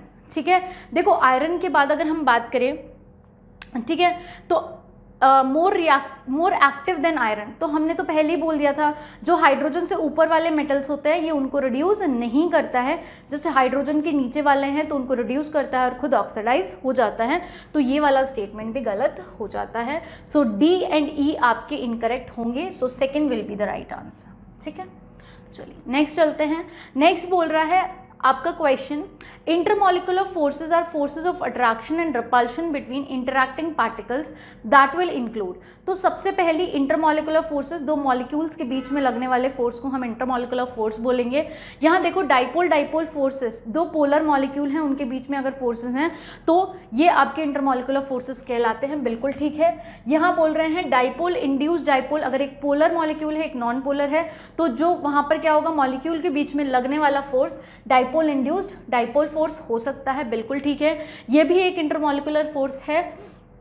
ठीक है, हाइड्रोजन बॉन्डिंग की बात करेंगे तो यहाँ पर भी बिल्कुल आप इंटरमॉलिक्यूलर फोर्सेस को देखेंगे। ठीक है, यहाँ पर आयन भी होता है। ठीक है, और अगर आप बात करो कोवेलेंट बॉन्डिंग की अगर आप बात करोगे तो यहाँ इंटरमॉलिक्यूलर फोर्सेस नहीं होते हैं। ये एटम्स के बीच में दो एटम्स के बीच में जो बॉन्ड बन रहा है ये वो बॉन्ड रिप्रेजेंट कर रहा है, दो मॉलिक्यूल्स के बीच की बात नहीं करेगा, तो ये नहीं होगा। बाकी डिस्पर्जन फोर्सेस या लंडन फोर्सेस तो आपके इंटरमॉलिक्यूलर फोर्सेस में आते ही हैं, तो ए बी सी एंड ई जो हैं आपके इंटरमॉलिक्यूलर फोर्सेस हैं। ठीक है, तो यहाँ पर आंसर क्या होना चाहिए, A B C and E, so second will be the right answer. Next question बोल रहा है कि amongst given options which of the following molecule ion acts as Lewis acid. Lewis acid वो होते हैं जो लोन पेयर एक्सेप्टर्स होते हैं और लुईस बेस वो होते हैं जो लोन पेयर डोनर्स होते हैं। हमसे पूछा है इनमें से लुईस एसिड कौन होगा, मतलब जो लोन पेयर एक्सेप्टर होगा। लोन पेयर एक्सेप्टर कौन होता है, जिसके पास वेकेंट ऑर्बिटल्स की अवेलेबिलिटी हो। भाई ले तो वही सकता है ना जिसके पास, हम बोल सकते हैं ना जो लेना चाहता है, जिसके पास स्पेस है। मान लो अगर तुमने बहुत सारा सामान शॉप से खरीद लिया, अगर तुम्हारे घर में रखने की जगह ही नहीं है तो वो सामान का तुम करोगे क्या, तो लेकर तो वही आएगा ना जिसके पास स्पेस होगा। तो यहाँ देखो H2O, यहाँ ऑक्सीजन के पास ऑलरेडी लोन पेयर हैं। ठीक है, तो यहाँ इसके पास कोई स्पेस नहीं है, मतलब ये लोन पेयर डोनर है, तो ये नहीं होगा। BF3 में देखो बोरॉन जो है फ्लोरीन के साथ 3 बॉन्ड फॉर्म करता है, लेकिन इसके पास एक वेकेंट p ऑर्बिटल अवेलेबल होता है, इसके पास एक वेकेंट ऑर्बिटल अवेलेबल होता है, और वेकेंट ऑर्बिटल की अवेलेबिलिटी की वजह से ये लुईस एसिड की तरह बिहेव करता है। लुईस एसिड क्या करते हैं, लोन पेयर एक्सेप्ट करते हैं, और लोन पेयर वो एक्सेप्ट करता है जिसके पास वेकेंट ऑर्बिटल होता है। ठीक है, तो यहाँ आंसर ये हो जाएगा OH-, इसके पास तो इलेक्ट्रॉन ऑलरेडी हैं देने के लिए हैं, नाइट्रोजन के पास लोन पेयर होता है, ये लुईस बेस होता है, ये भी आंसर नहीं होगा। ठीक है, तो आंसर होगा second option. Next question physical से था, क्या बोल रहा है, the right option for the mass of carbon dioxide produced by heating 20 gram of 20% pure limestone. ठीक है, तो यहाँ पर एक रिएक्शन भी दे रखी है, क्या बोल रहा है, कैल्शियम कार्बोनेट को, ठीक है, हीट कर रहे हैं at your 1200 केल्विन और इससे क्या बन रहा है आपका कैल्शियम ऑक्साइड प्लस CO2। ठीक है, आपको बताना क्या है, आपको बताना है CO2 का मास। क्या बताना है? CO2 का मास या वेट बताना है। ठीक है, अब ध्यान दो, यहाँ पर हीटिंग कर रहे हैं हम 20 ग्राम ऑफ 20% प्योर लाइमस्टोन की। तो देखो इसका जो वेट है वो कितना गिवन है? 20 ग्राम, पर इसमें से सिर्फ 20% ही प्योर है, तो हम उसको निकाल लेते हैं कि इसका वेट क्या होगा। 20% निकालो तो क्या हो जाएगा? ये हो जाएगा आपका 0 0 0, ये हो जाएगा 4 ग्राम। ठीक है, 20% प्योर है मतलब 4 ग्राम प्योर है, और इसकी हीटिंग से आपको calcium oxide plus carbon dioxide मिल रहा है। अब ध्यान देना, क्या हम वेट ऑफ कैल्शियम कार्बोनेट से इसके नंबर ऑफ मोल्स निकाल सकते हैं? बिल्कुल। तो N equals to given mass upon molar mass. ठीक है, यहाँ पर मास कितना है इसका? गिवन मास हमने निकाल लिया, दैट इज़ 4 ग्राम जो प्योर है। मोलर मास की बात करो तो कैल्शियम का 40, ठीक है, कैल्शियम का 40 प्लस कार्बन का 12 प्लस ऑक्सीजन का 16 इंटू 3, तो 40 प्लस 12 52, 16 32 48, 52 और 48 कितना हो जाएगा आपका? 100 हो जाएगा। कितना हो जाएगा? 100। तो number of moles of calcium carbonate जो आएंगे आपके पास कितने आएंगे? 0.04 मोल्स। ठीक है, अब ध्यान दो, यहाँ पर ये वाला स्टोइकोमेट्री वाला थोड़ा काम करेंगे, तो यहाँ पर ध्यान देना, इसके 1 मोल से इसका 1 मोल बन रहा है, तो और इसका 1 मोल भी बन रहा है, तो इसके 0.04 मोल से इसके 0.04 मोल बनेंगे। ठीक है, तो यहाँ पर number of moles of carbon dioxide कितने आ रहे हैं? 0.04 मोल्स, 0.04 मोल्स। तो क्या हम यहाँ से मास नहीं निकाल सकते? निकाल सकते हैं। N number of moles of carbon dioxide equals to mass upon molar mass. Number of moles है 0.04, मास हमें निकालना है कार्बन डाइऑक्साइड का। मोलर मास कितना हो जाएगा? देखो कार्बन का 12 और ऑक्सीजन O2 है ना, तो 32 हो जाएगा। 32 प्लस 12 कितना हो जाएगा? 44 हो जाएगा। ठीक है, तो यहाँ पर ये 44 हो गया है। ठीक है, सही है ना? 32 प्लस यहाँ पर 12, ठीक है 44। तो यहाँ पर मास ऑफ कार्बन डाइऑक्साइड आ जाएगा 0.04 इंटू 44, तो वैल्यू क्या आ जाएगी आपकी? ध्यान देंगे 44, यहाँ पर इसको इस तरीके से ले लो, 4 इंटू 44 बाई 100, इस तरीके से करेंगे तो जल्दी से हो जाएगा। यहाँ पर 6 1 कैरिंग, ठीक है, 4 इंटू 4 16, तो यहाँ पर ये हो जाएगा 17 और यहाँ पर 1.76 ग्राम। ठीक है, इस तरीके से 1.76 ग्राम। देखो फर्स्ट ऑप्शन ही हमारा राइट आंसर होगा। सारा ट्रिक यहाँ था कि 20 ग्राम ऑफ 20% प्योर लाइमस्टोन, तो आपको क्या करना था? वो 20% का वेट निकालना था। ठीक है, किसका? कैल्शियम कार्बोनेट का, तो आसानी से सॉल्व हो जाएगा। चलिए नेक्स्ट क्वेश्चन क्या है? नेक्स्ट क्वेश्चन है रिलेशन बिटवीन एनएम क्या है? The number of permissible values of magnetic quantum number for a given value of azimuthal quantum number. अगर आपको एल का वैल्यू गिवन है तो एम के कितने वैल्यू पॉसिबल हैं? तो सीधा हम कैसे निकाल सकते हैं? एम इक्वल्स टू 2l+1 से, जहां एम को उन्होंने किससे रिप्रेजेंट किया है? एनएम से।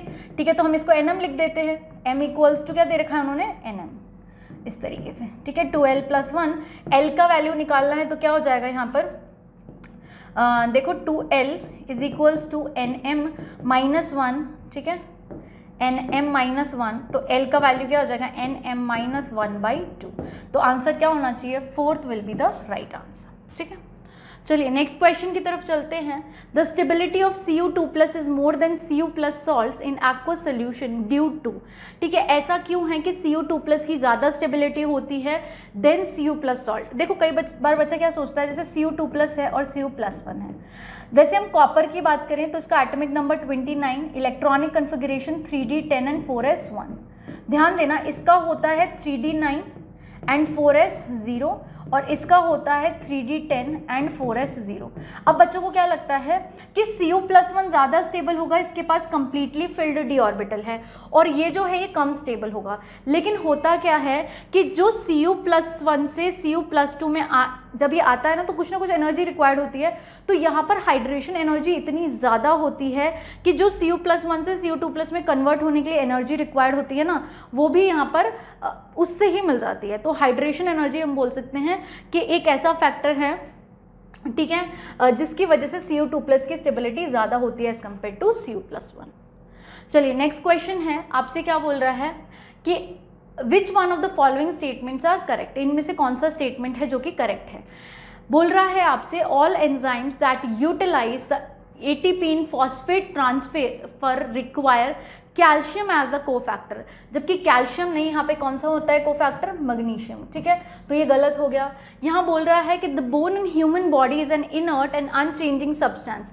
आप खुद सोचो कि ह्यूमन बॉडी में बोन चेंज होती है ना, ग्रोथ के साथ हमारी बोन भी इंक्रीज होती है, तो ये तो बिल्कुल गलत हो गया, उन्होंने बोल दिया चेंज ही नहीं होती। यहाँ बोल रहा है कि जो मैग्नीशियम है वो रोल प्ले करता है न्यूरोमस्कुलर फंक्शन में एंड इंटर न्यूरोनल ट्रांसमिशन में, तो ये बिल्कुल ठीक है और यही हमारा आंसर बन जाएगा। बाकी ये फोर्थ स्टेटमेंट भी इनकरेक्ट है, तो third will be the right answer. बाकी आप बायो वाले हो तो बेटर जानते हो। ठीक है, चलिए नेक्स्ट हम बात कर लेते हैं। ये क्वेश्चन अमाइन से आया था। क्वेश्चन क्या कहता है, which of the following reactions will not give primary amine as a product. तो ध्यान दो, यहाँ पर क्या दे रखा है, CH3CN का रिडक्शन हो रहा है with your lithium aluminium hydride. Lithium aluminium hydride एक बहुत अच्छा रिड्यूसिंग एजेंट है, ये CH3CN को रिड्यूस कर देगा और यहाँ पर हमें जो प्रोडक्ट मिलेगा वो क्या मिलेगा, H3O पॉजिटिव, हाइड्रोलिसिस भी क्या है, ठीक है, तो यहाँ पर क्या बनेगा CH3CH2NH2। ठीक है, यहाँ पर जो अमाइन बन रहा है वो 1 डिग्री बन रहा है क्योंकि नाइट्रोजन सिर्फ एक ही कार्बन से जुड़ा है। तो यहाँ जो प्रोडक्ट बना है वो क्या बना है, CH3CH2NH2। ठीक है, यहाँ देखो, यहाँ पर आइसोसाइनाइड दिया है CH3NC। अगर आप इसका रिडक्शन करते हो तो रिडक्शन करने पर आपको 1 डिग्री नहीं, यहाँ पर आपको 2 डिग्री अमीन मिलता है, और 2 डिग्री अमीन मिलता है मतलब यही आंसर होगा, क्योंकि हमें बताना था कि ऐसा कौन सा रिएक्शन है जिसमें हमें प्राइमरी अमीन नहीं मिल रहा है। यहाँ हमें प्राइमरी अमीन नहीं मिल रहा है, यहाँ पे हमें 2 डिग्री अमीन मिल रहा है। ठीक है, और ऊपर वाले में हमें 1 डिग्री अमीन मिल रहा था, ऊपर वाले में हमें 1 डिग्री अमीन मिल रहा था। ठीक है, नेक्स्ट बात करो, यहाँ अमाइड दिया हुआ है, अमाइड का हम रिडक्शन करा रहे हैं विथ लिथियम एल्यूमिनियम हाइड्राइड, तो इस केस में क्या होगा, यहाँ पर भी हमें प्राइमरी अमीन मिल जाएगा। ठीक है, यहाँ पर भी हमें क्या मिल जाएगा, प्राइमरी अमीन मिल जाएगा। अमाइड का जब आप रिडक्शन करते हो विथ लिथियम एल्यूमिनियम हाइड्राइड, तो यहाँ पर ये रिड्यूस होकर क्या बनाएगा, CH3CH2NH2। ठीक है, ये भी 1 डिग्री ही है, और यहाँ पर CH3CONH2 ये भी अमाइड है, रिएक्शन हो रहा है with Br2 in the presence of KOH। यहाँ पर होफमैन ब्रोमोमाइड डिग्रेडेशन होगा, 1 कार्बनलेस अमीन मिलती है, 1 कार्बनलेस अमीन मिलेगी, तो यहाँ पर प्रोडक्ट क्या बनेगा, CH3CH2 CH3NH2 ये आपका प्रोडक्ट मिलता है। ये भी 1 डिग्री है, ये भी 1 डिग्री है, ओनली ये जो प्रोडक्ट है वो 2 डिग्री आपका बनता है। क्लियर है ये चीज़, तो आंसर क्या हो जाएगा, सेकंड ऑप्शन। चलिए नेक्स्ट क्वेश्चन बोल रहा है, एक गिवन कंपाउंड है, उसमें ये किसका एग्जाम्पल है। ध्यान देना, ये जो कार्बन है ये sp2 हाइब्रिडाइज कार्बन है।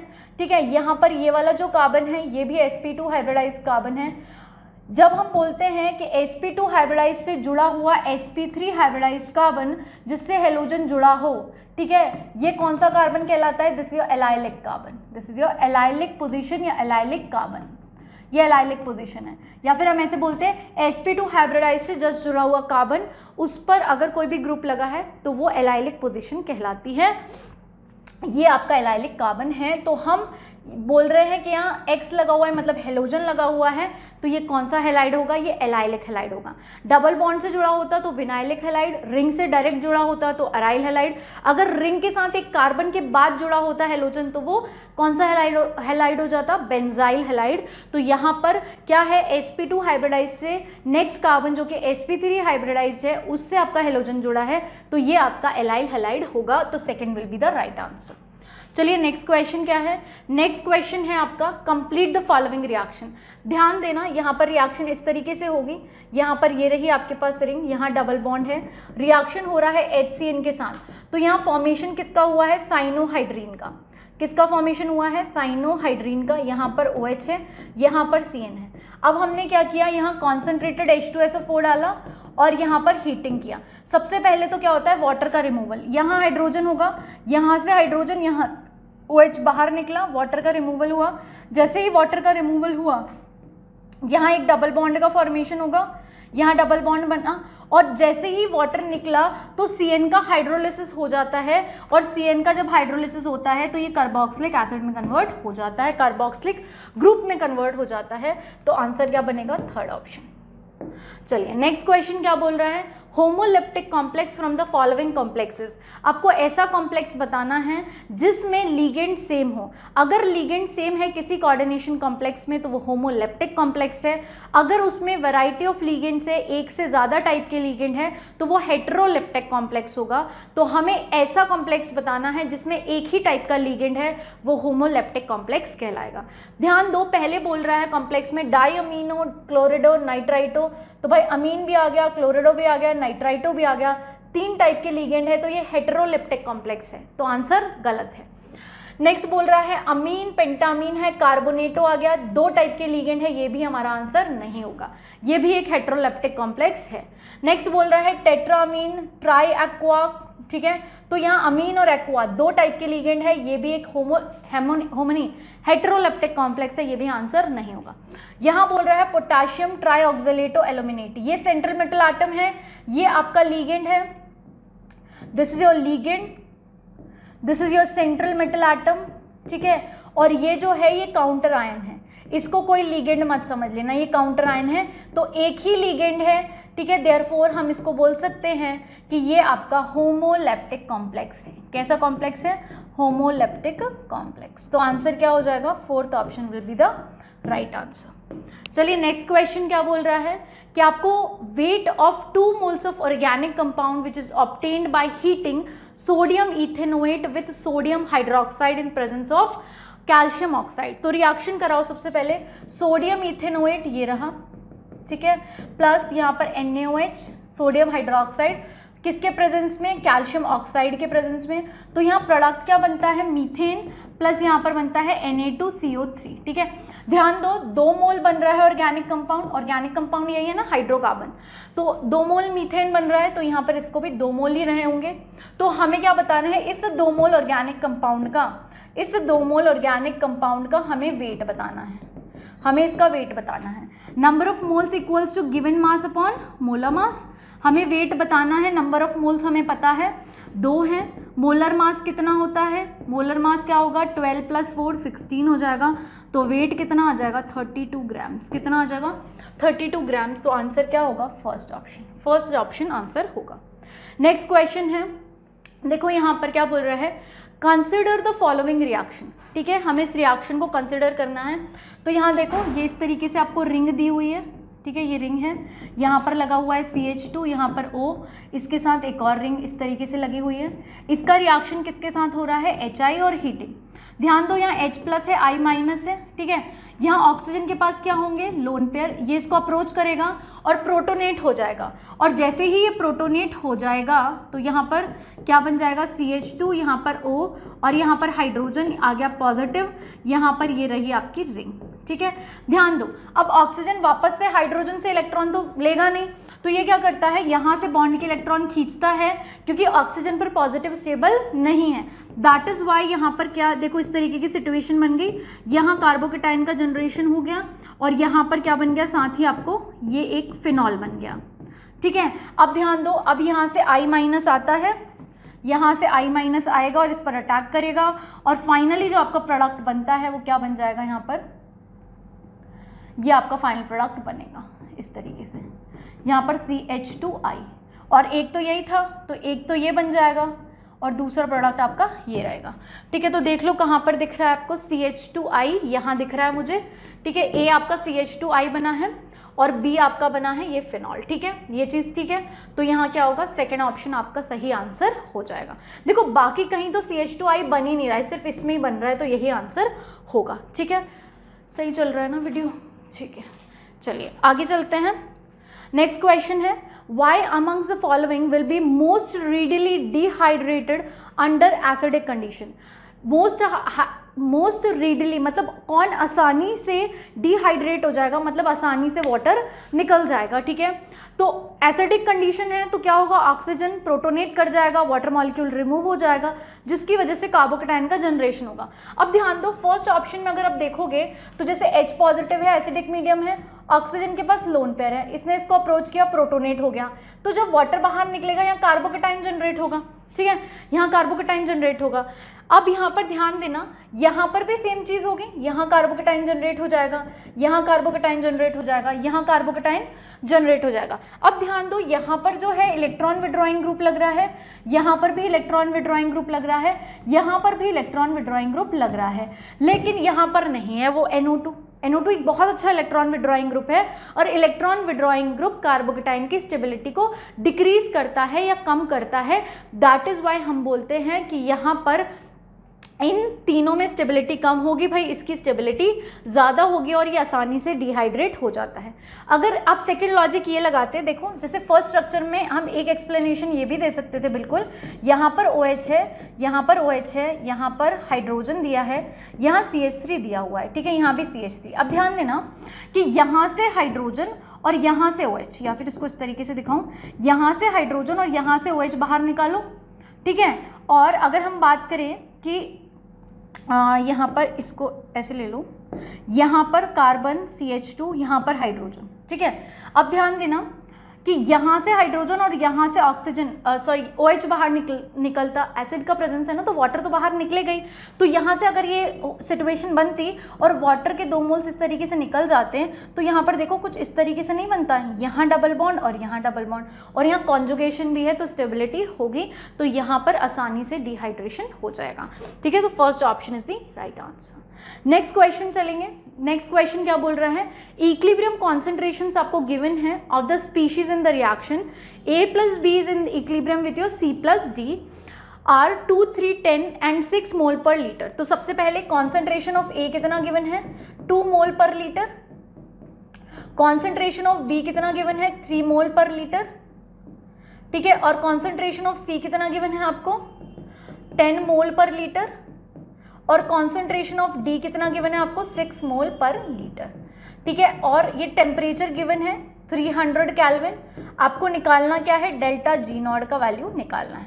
सबसे पहले डेल्टा G0 निकालना है, तो यहाँ पर हमारे पास क्या होगा, formula minus of 2.303 RT log के इक्विलिब्रियम, ठीक है।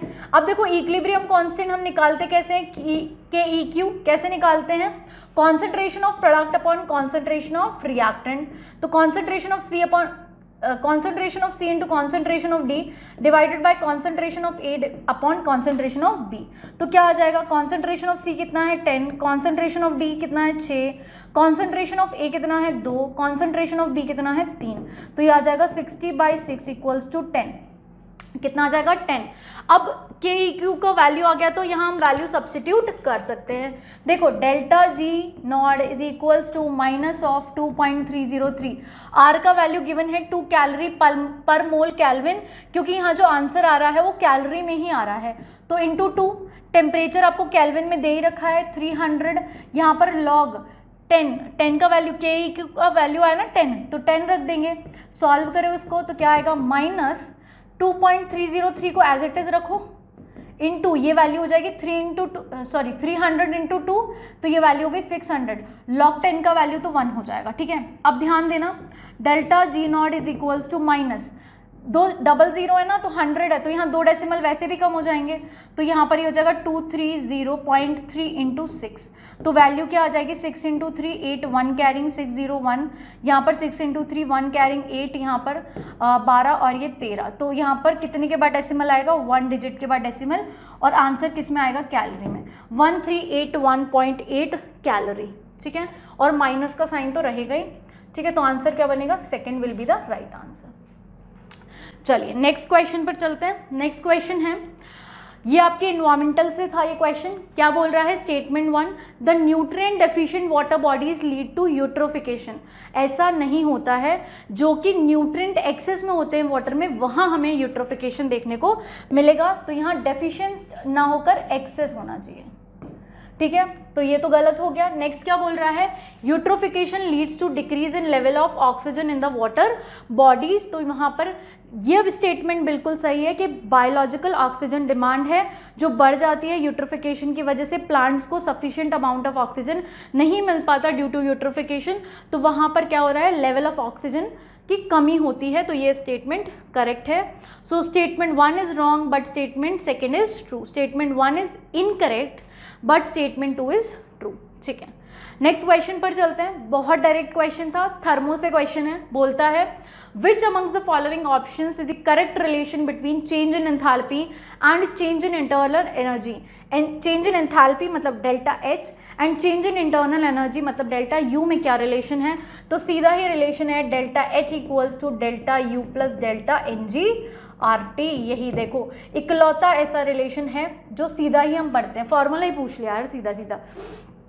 तो आंसर क्या हो जाएगा, first option will be the right answer where your delta H is equals to delta U plus delta N G R T. ठीक है, नेक्स्ट चलते हैं। सो नेक्स्ट क्वेश्चन है हमारे पास, हमें मैच लिस्ट 1 और लिस्ट 2 को मैच करना है। सबसे पहले बोल रहा है पर ऑक्सो डाई सल्फ्यूरिक एसिड, उसमें कितने बॉन्ड्स हैं वो हमें मैचिंग करनी है। ठीक है, अब यहाँ पर ये जो गिवन है ये ऑक्सो एसिड्स ऑफ सल्फर है, तो इनका स्ट्रक्चर हमें पता होगा तभी हम यहाँ पर बॉन्ड्स बता सकते हैं। सबसे पहले है पर ऑक्सो डाई सल्फ्यूरिक एसिड, तो यहाँ पर ऑक्सी लिंकेज ज़रूर होगा, यहाँ एस डबल बॉन्ड हो, एस डबल बॉन्ड हो, इस तरीके से यहाँ पर OH और यहाँ पर OH। ठीक है, ये आपका है पर ऑक्सो डाई सल्फ्यूरिक एसिड। तो यहाँ पर देखो आपके SOH के बॉन्ड देखो कितने हैं, 2 SOH के बॉन्ड हैं, कहाँ कहाँ दिख रहे हैं, सब में SOH के 2 ही बॉन्ड हैं। ठीक है, नेक्स्ट आपको क्या दिख रहा है, एस डबल बॉन्ड हो, एस डबल बॉन्ड के यहाँ 4 बॉन्ड हैं, तो यहाँ पर देखो यहाँ 4 बॉन्ड आपको यहाँ दिख रहे हैं।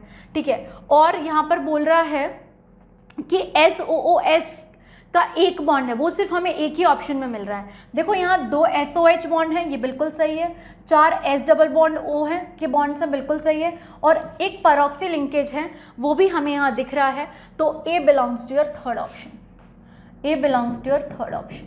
ठीक है, नेक्स्ट है सल्फ्यूरिक एसिड, बना लेते हैं, S डबल बॉन्ड H2SO4 की बात कर रहे हैं ना, H2SO4 की। ठीक है, यहाँ पर H2SO4, यहाँ पर 2 SOH बॉन्ड हैं, ये तो ठीक है, और 2 S डबल बॉन्ड O के बॉन्ड हैं, 2 SOH के बॉन्ड हैं और 2 S डबल बॉन्ड O के बॉन्ड हैं, तो यहाँ पर B belongs to your fourth option. ठीक है, नेक्स्ट बोल रहा है पायरोसल्फ्यूरिक एसिड, क्या बोल रहा है, पायरोसल्फ्यूरिक एसिड। ठीक है, थर्ड वाला देख लेते हैं, तो यहाँ जो स्ट्रक्चर होगा वो क्या होगा, S डबल बॉन्ड O, यहाँ पर O, यहाँ पर S double bond O, double bond O, यहाँ OH, यहाँ पर OH। ठीक है, यहाँ पर देखो 2 SOH के बॉन्ड हैं, बिल्कुल ठीक है, यहाँ पर S डबल बॉन्ड O के 4 बॉन्ड हैं और एक SOS का बॉन्ड है, तो देखो बिल्कुल सही होगा आपका first option, C belongs to your first option. Next है आपका पायरोसल्फ्यूरिक एसिड। ठीक है, इसका स्ट्रक्चर कुछ इस तरीके से होता है, यहाँ पर एक S डबल बॉन्ड O होता है, ठीक है, और यहाँ पर 2 बॉन्ड्स होते हैं SOH के, तो देख लो यहाँ पर 2 SOH के बॉन्ड हैं और आपका क्या बच रहा है, एक आपका S डबल बॉन्ड O है, तो देख लो D belongs to your second option, D belongs to your second option, 3412 first option is the right answer. ठीक है, चलिए नेक्स्ट क्वेश्चन पर चलें। नेक्स्ट क्वेश्चन है identify the major product obtained in the following reaction, इस given reaction में कौन सा फाइनल प्रोडक्ट ऑब्टेन होगा। तो पहली चीज तो यहाँ पर जो दिया हुआ है ये कौन सा है, आपका टॉलेंस रिएजेंट है, टॉलेंस रिएजेंट है, एक माइल्ड ऑक्सीडाइजिंग एजेंट है, ये क्या है, एक माइल्ड ऑक्सीडाइजिंग एजेंट। और माइल्ड ऑक्सीडाइजिंग एजेंट का काम क्या होता है, ऑक्सीडाइज करना, किसको, एल्डिहाइड को, कीटोन पर ये काम नहीं करता है। अल्फा हाइड्रोक्सी कीटोन्स की बात अलग है, बाकी कीटोन पर ये एक्ट नहीं करता, ये एक्ट करता है एल्डिहाइड पे, जहाँ ये एल्डिहाइड को ऑक्सीडाइज कर देता है इनटू अ कार्बोक्सिलिक एसिड। तो यहाँ देखो ये तो आपका कीटोन है, ये तो आपका कीटोन है, तो इस पर कोई फर्क नहीं पड़ेगा, ये आपका क्या है, ये एल्डिहाइड है, तो एल्डिहाइड फर्दर ऑक्सीडाइज कर जाएगा और बनाएगा कार्बोक्सिलिक एसिड। तो फाइनली यहाँ पर क्या बनना चाहिए, यहाँ पर जो प्रोडक्ट बनना चाहिए वो ये बनेगा, देखो यहाँ पर ये रही आपकी रिंग, ठीक है, यहाँ पर ये आपका C डबल बॉन्ड O, इस तरीके से CH3, यहाँ पर ये बन जाएगा COOH, ठीक है, यहाँ पर ये बन जाएगा COOH या COO माइनस, सॉल्ट बना लो, ठीक है। यहाँ पर क्या बन जाएगा देख लो, ये वाला तो गलत हो गया, यहाँ पर तो रिड्यूस कर दिया उसने एल्डिहाइड को, यहाँ पर देखो ketone as it is intact है और यहाँ पर ये ऑक्सीडाइज हुआ है, ये सही है। यहाँ पर देखो कीटोन को रिड्यूस कर दिया तो ये गलत हो जाएगा, यहाँ भी कीटोन को रिड्यूस कर दिया है तो ये भी गलत हो जाएगा। भाई ऑक्सीडाइजिंग एजेंट है तो रिड्यूस थोड़ी ना करेगा, ठीक है, यहाँ तो रिड्यूस करके कीटोन को 2 डिग्री अल्कोहल में कन्वर्ट कर दिया, तो आंसर क्या होगा, सेकेंड ऑप्शन।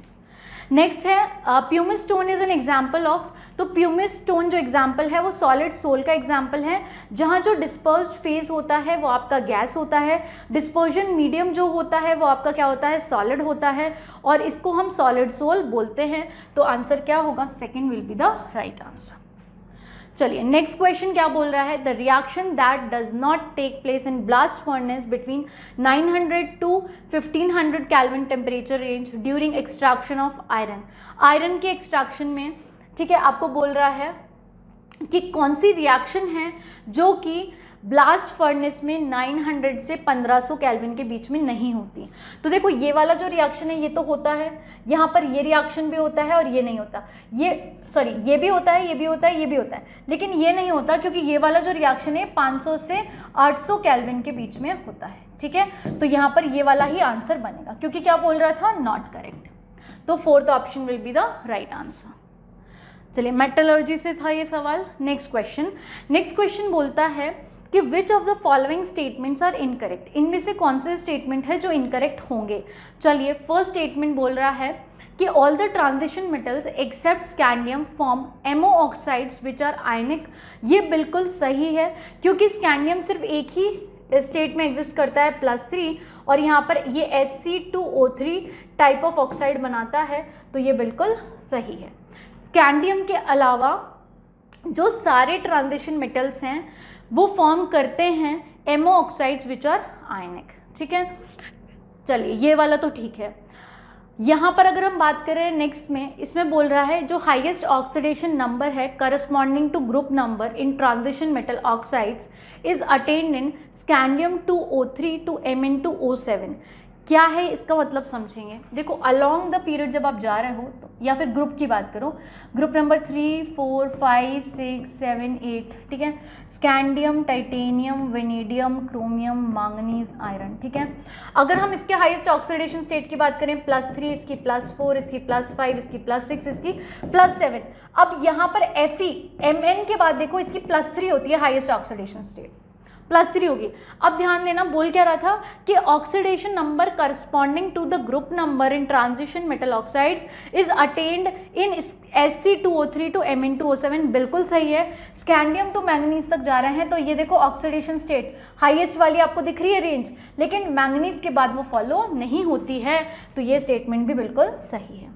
नेक्स्ट बोल रहा है basic character increases from V2O3 to V2O4 to V2O5।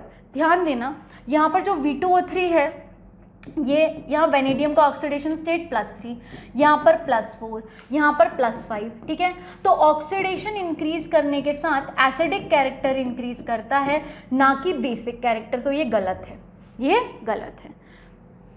ये चीज़ क्लियर है।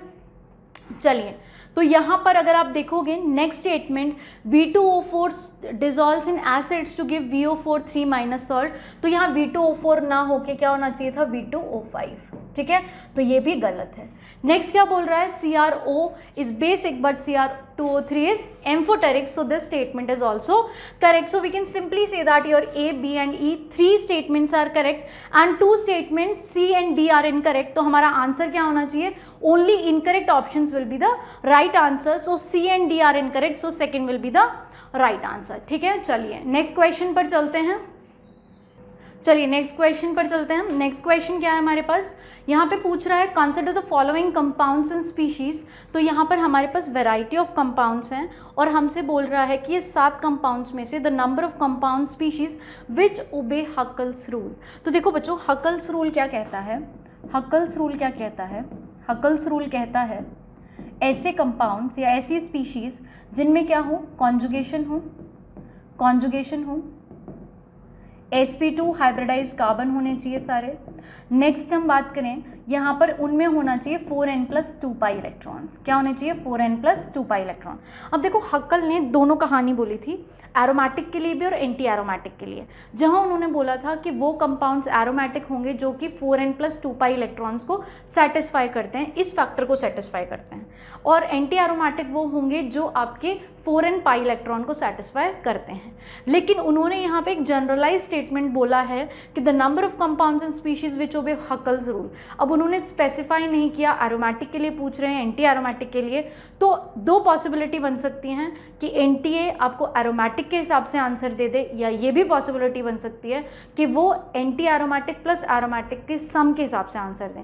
तो हम लोग तो प्रेफर यही करते हैं कि हकल्स रूल से सवाल पूछा है तो हम एरोमेटिक कंपाउंड्स को ही कंसिडर करेंगे, जिनमें आपके 4n+2 पाई इलेक्ट्रॉन्स हैं वो आपके एरोमेटिक कंपाउंड्स होंगे एंड दोज ओबे योर हकल्स रूल। तो देखो 4n+2 पाई इलेक्ट्रॉन का कहने का मतलब है जहाँ पर आपके पास 2, 6, 10, 14 and so on pi electron होंगे, कॉन्जुगेशन होगा, sp2 हाइब्रिडाइज कार्बन होंगे और साइक्लिक स्ट्रक्चर होगा, तो वो क्या कहलाएगा आपका एरोमेटिक कंपाउंड। तो फर्स्ट में देख लो, फर्स्ट में बिल्कुल आपके 10 पाई इलेक्ट्रॉन हैं, ठीक है। यहाँ पर आपके पास कितने हैं, 6 पाई इलेक्ट्रॉन हैं, तो ये भी एरोमेटिक है, ये भी एरोमेटिक है। ये क्या है आपके यहाँ 4 पाई इलेक्ट्रॉन है, ये एंटी एरोमेटिक है। यहाँ पर भी 4 पाई इलेक्ट्रॉन है, ये भी एंटी एरोमेटिक है। यहाँ पर आपके 2 पाई इलेक्ट्रॉन है, ये एरोमेटिक है। यहाँ पर आपके कितने हैं, 8 पाई इलेक्ट्रॉन है, ये बाद में नॉन एरोमेटिक में कन्वर्ट होता है, वो सारी चीज़ें हमें नहीं पढ़नी है अभी, ठीक है। हमें सिर्फ ये देखना है कि कौन एरोमेटिक है। यहाँ पर देखो एक पाई बॉन्ड में 2 इलेक्ट्रॉन होते हैं ना, तो देखो कितने पाई बॉन्ड हैं, 1 2 3 4 5 6 7 pi bonds means 14 pi electrons हैं इसमें, और 14 पाई इलेक्ट्रॉन्स भी एरोमेटिक की कंडीशन को सेटिस्फाई कर रहा है। सो 1 2 3 एंड 4, तो इसका आंसर 4 होना चाहिए। अगर वो आपको ये बोल देते कि एंटी एरोमेटिक भी हम इसमें कंसिडर करेंगे, तो एंटी एरोमेटिक के लिए हमारे पास यहाँ पर 2 ऑप्शन हैं, तो आंसर 6 हो जाता। अगर वो कंबाइंड फॉर्म में बोलेंगे तो 4 एरोमेटिक हैं और 2 एंटी एरोमेटिक हैं, तो आपका आंसर 6 बन जाएगा। अगर वो इस हिसाब से देते हैं कि उन्होंने एक जनरलाइज स्टेटमेंट पूछा है, लेकिन वो हकल्स रूल मतलब एरोमेटिक कंपाउंड्स मानकर चल रहे हैं, तो आंसर 4 होगा। और ये 8 पाई इलेक्ट्रॉन है ना, ये कई को लगेगा कि ये एंटी एरोमेटिक है, बट ये बाद में किस में कन्वर्ट हो जाता है, नॉन एरोमेटिक, तो ये तो नॉन एरोमेटिसिटी है ही नहीं इसमें, ठीक है। तो आंसर क्या होगा, 4। चलिए नेक्स्ट क्वेश्चन बोल रहा है कि what fraction of 1 edge centred octahedral void lies in 1 unit cell of FCC, ठीक है। 1 यूनिट सेल ऑफ FCC की बात कर रहे हैं, तो देखो यहाँ पर ऑक्टाहेड्रल वॉइड्स कहाँ प्रेजेंट होते हैं, एज के सेंटर में प्रेजेंट होते हैं। अब ध्यान देना, यहाँ एज के सेंटर में जो ऑक्टाहेड्रल वॉइड है वो एक यूनिट सेल में सिर्फ 1/4 पार्ट का ही कंट्रीब्यूशन देता है, तो यहाँ पर आंसर क्या हो जाएगा, second option will be the right answer. चलिए नेक्स्ट क्वेश्चन क्या बोल रहा है, which complex compound is most stable, इनमें से सबसे ज़्यादा स्टेबल कौन है। तो देख लेते हैं, फर्स्ट कॉम्प्लेक्स में अगर हम बात करेंगे तो यहाँ पर हमारे पास NH3 है, वो स्ट्रॉन्ग फील्ड लिगेंड है, वाइल और NO3 जो है वो आपका एक वीक फील्ड लिगेंड है, तो यहाँ पर एक वीक फील्ड लिगेंड आ गया। लेकिन सेकेंड ऑप्शन में जब हम देख रहे हैं EN आ गया, तो EN चिलेशन शो करता है, एक चिलेटिंग लिगेंड है, और चिलेटिंग लिगेंड की प्रेजेंस की वजह से क्या होता है, आपके कॉम्प्लेक्स को स्टेबिलिटी मिलती है, तो ये आंसर हो जाएगा। और कहीं आपको देखो चिलेशन वाला लिगेंड नहीं मिल रहा है जो चिलेशन शो करता है, तो second option will be the right answer कि बिकॉज ऑफ चिलेटिंग लिगेंड यहाँ पर ये जो कॉम्प्लेक्स कंपाउंड है ये सबसे ज़्यादा स्टेबल है। चलिए नेक्स्ट क्वेश्चन क्या है, नेक्स्ट क्वेश्चन बोल रहा है आपको बैलेंस करना है रिडॉक्स रिएक्शन को। तो देखो रिडॉक्स रिएक्शन में हम रिडक्शन और ऑक्सीडेशन दोनों में डिवाइड कर लेते हैं। देखो पहले रिडक्शन रिएक्शन लिखते हैं, रिडक्शन हाफ लिखते हैं, ठीक है। देखो यहाँ पर जो Cr है, क्रोमियम जो है ये अपने +6 ऑक्सीडेशन स्टेट में, किसमें है, +6 ऑक्सीडेशन स्टेट में, ठीक है। और यहाँ पर जो प्रोडक्ट साइड आप Cr को देखोगे ये अपने +3 ऑक्सीडेशन स्टेट में, तो +6 से +3 गया मतलब Cr का क्या हुआ है, reduction. So we can simply write here कि ये जो Cr2O7 2- है ये रिड्यूस हो गया है और ये किस में कन्वर्ट हो गया है, Cr3+ में। ये पहले +6 में था, अब Cr3+ में चला गया। नेक्स्ट अगर आप बात करोगे, आप देखो SO3 2- में अगर आप बात करोगे तो यहाँ पर ये अपने +4 स्टेट में है, +4 में होगा ना, नहीं, देखो निकाल लेते हैं एक बार, ये X हो गया, यहाँ पर ऑक्सीजन -6 इक्वल्स टू -2, तो ये क्या हो जाएगा, -2 + 6 इक्वल्स टू +4, हाँ +4 में ही है, +4 में ही है, तो ये +4 में है। और यहाँ देखो यहाँ पर ये किस में है, यहाँ पर ये हो जाएगा अपने ये हो गया है आपका 8 और ये हो जाएगा +6 में। तो क्या इसका ऑक्सीडेशन हो गया? बिल्कुल ऑक्सीडेशन हो गया। ये +4 से +6 में गया, इसने 2 इलेक्ट्रॉन और लूज कर दिए हैं। तो ऑक्सीडेशन हाफ के लिए हम लिख सकते हैं, यहाँ ऑक्सीडेशन हाफ लिख सकते हैं कि SO3 2- में जहाँ सल्फर +4 में था, ये अब SO4 2- में गया है +6 स्टेट में। ठीक है, अब एक चीज़ ध्यान दो, सबसे पहले हमें हाइड्रोजन या ऑक्सीजन के अलावा एटम्स को बैलेंस करना होता है। बैलेंस करो, Cr 2 है, यहाँ पर 1 है, 2 बैलेंस कर दिया। यहाँ देखो सल्फर 1 है, ऑक्सीजन 3 है, ऑक्सीजन यहाँ 4 है। ऑक्सीजन को हम कैसे बैलेंस करते हैं? वाटर से बैलेंस करते हैं। किससे बैलेंस करते हैं? वाटर से। यहाँ 4 ऑक्सीजन है, यहाँ 3 ऑक्सीजन है, तो यहाँ पर H2O से हम इसको बैलेंस कर देंगे। ठीक है, यहाँ पर देखो ऑक्सीजन यहाँ 7 है, तो यहाँ पर 7 वाटर के मॉलिक्यूल से हम इसको बैलेंस कर देंगे। ठीक है, क्लियर ये चीज़। अब देखो हाइड्रोजन को बैलेंस हम कैसे करते हैं? हाइड्रोजन को बैलेंस हम करते हैं H+ आयन से। तो यहाँ 14 हाइड्रोजन है, तो यहाँ पर 14 H+ से हम इसको बैलेंस कर देंगे। यहाँ पर देखो, यहाँ पर 2 हाइड्रोजन है, तो यहाँ हम 2 H+ से इसको बैलेंस कर देंगे। अब हम चलते हैं चार्ज बैलेंसिंग पे। तो यहाँ चार्ज बैलेंसिंग अगर आप देख रहे हो, ये तो देखो ऑक्सीडेशन स्टेट है, ये तो ऑक्सीडेशन स्टेट है। ठीक है, यहाँ देखो, यहाँ पर अगर आप देखोगे 2 -4 है और चार्ज है और 14 का प्लस चार्ज है, तो ओवरऑल हम बोल सकते हैं कि यहाँ पर क्या है? 12 नेगेटिव चार्ज है। ठीक है, यहाँ पे कितना नेगेटिव चार्ज है? 12। 14 प्लस का और 2 माइनस का, 12 पॉजिटिव चार्ज है। और यहाँ पे सर 6 पॉजिटिव चार्ज है, यहाँ 6 पॉजिटिव चार्ज है और यहाँ पर 12 पॉजिटिव चार्ज है। तो हमें दोनों तरफ बैलेंस करना है, दोनों तरफ बैलेंस करना है। तो यहाँ पर हम क्या करेंगे? यहाँ 6 पॉजिटिव है, तो यहाँ भी 6 पॉजिटिव कैसे करेंगे? 12 में से अगर 6 इलेक्ट्रॉन यहाँ मैं ऐड कर दूँ, तो 6 इलेक्ट्रॉन की वजह से 6 नेगेटिव चार्ज होगा, 12 पॉजिटिव है, तो 12 - 6 तो 6 बचेगा। 6 पॉजिटिव यहाँ, 6 पॉजिटिव वहाँ, बैलेंस हो गया। यहाँ पर देखो, यहाँ 2- चार्ज है और यहाँ पर 4 नहीं, यहाँ पर 0 है, यहाँ पर 0 है, यहाँ पर चार्ज कितना है? 2-। तो आपको क्या करना है? इस तरफ 2 इलेक्ट्रॉन को ऐड कर दूँ। ठीक है, अब इलेक्ट्रॉन को दोनों तरफ बैलेंस करो। इलेक्ट्रॉन को दोनों तरफ आप बैलेंस करोगे कैसे? मल्टीप्लाई कर दो। यहाँ 6 इलेक्ट्रॉन है, यहाँ 2 हैं, तो इस पूरी इक्वेशन को 3 से मल्टीप्लाई कर दो, तो इलेक्ट्रॉन कितने हो जाएंगे? बराबर हो जाएंगे। मल्टीप्लाई करो, क्या आएगा? 3H2 + 3SO3 2-, यहाँ देगा 3SO4 2-, यहाँ देगा 2H+, नहीं 2H+ नहीं 6H+, 6H+ + 6 इलेक्ट्रॉन। अब ध्यान देंगे, यहाँ देखो 6 इलेक्ट्रॉन से आपके 6 इलेक्ट्रॉन कैंसिल, 6 इलेक्ट्रॉन से 6 इलेक्ट्रॉन कैंसिल। और कुछ कैंसिल हो सकता है क्या? यहाँ देखो ये 14H+ 6H+, यहाँ कितने बचेंगे? यहाँ बचेंगे 8H+। कितने बचेंगे? 8H+। ठीक है, सही है ना? 14 में से 6 गए तो 8H+। नेक्स्ट आपके वाटर भी कैंसिल हो सकते हैं, यहाँ पर बचेंगे 2 मोल्स ऑफ वाटर और यहाँ पर ये नहीं 7 है ना, ये तो रुको 7 है। ठीक है, ये आपस में अगर कैंसिल होंगे तो 3 गए तो बचेंगे यहाँ पर 4 मोल्स ऑफ वाटर। ठीक है, और कुछ कैंसिल हो सकता है क्या? 8H+ और यहाँ पर 6H+। ठीक है, बाकी सब तो ठीक है ना? अब देखो इसको लिखते हैं, रिएक्शन क्या आ गई? Cr2O7 2- और यहाँ पर प्लस SO3 2- प्लस 8H+। ठीक है, गिव्स 2Cr3+। ठीक है, प्लस SO4 2- 3SO4 2- है, ये क्या होगा? ये भी 3SO3 2- होगा। ठीक है, 3SO3 2-। एक मिनट, ये रहा 3SO3 2-। ठीक है, 2Cr3 + 3SO4 2-। ठीक है, और क्या बच रहा है? प्लस यहाँ पर ये हो जाएगा आपका 4 मोल्स ऑफ वाटर। ठीक है, अब आपको कोफिशिएंट्स बताने थे। Cr2O7 2-, ए क्या है आपका? ए तो 1 ही है, ए तो 1 ही है, ए यहाँ पर 1 ही हो जाएगा ना। ठीक है, नेक्स्ट बोल रहा है SO3 2- आपका बी है, तो बी किसके बराबर आ गया? 3 के बराबर। ये A 1 के बराबर, B 3 के बराबर। C देखो H+ आयंस देख लो 8 है, तो 138 इसका आंसर होगा। तो 4th will be the right answer.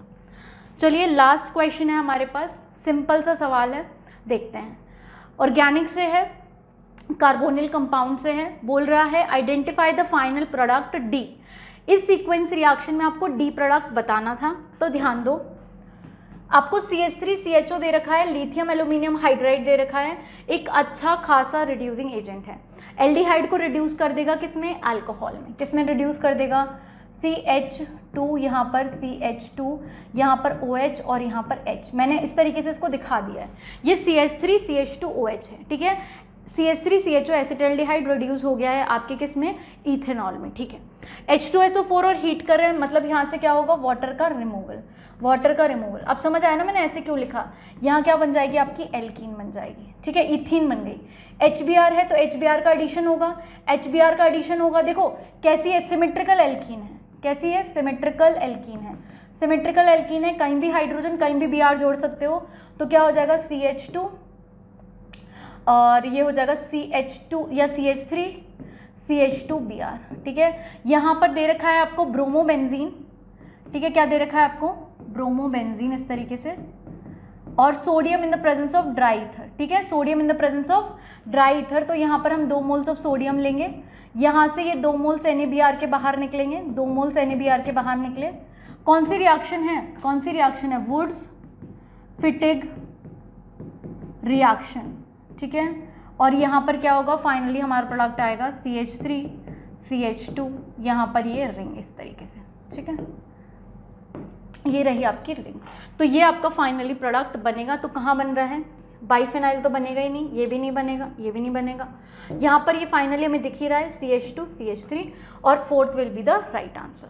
तो बच्चों यहाँ हमने सारे के सारे जो भी आपके क्वेश्चंस थे इन योर नीट 2023 पेपर, उनका डिटेल एनालिसिस किया है, अच्छे से हमने सारे सवाल देख लिए हैं। तो बच्चों होपफुली आपका पेपर भी बहुत अच्छा गया होगा। Thank you.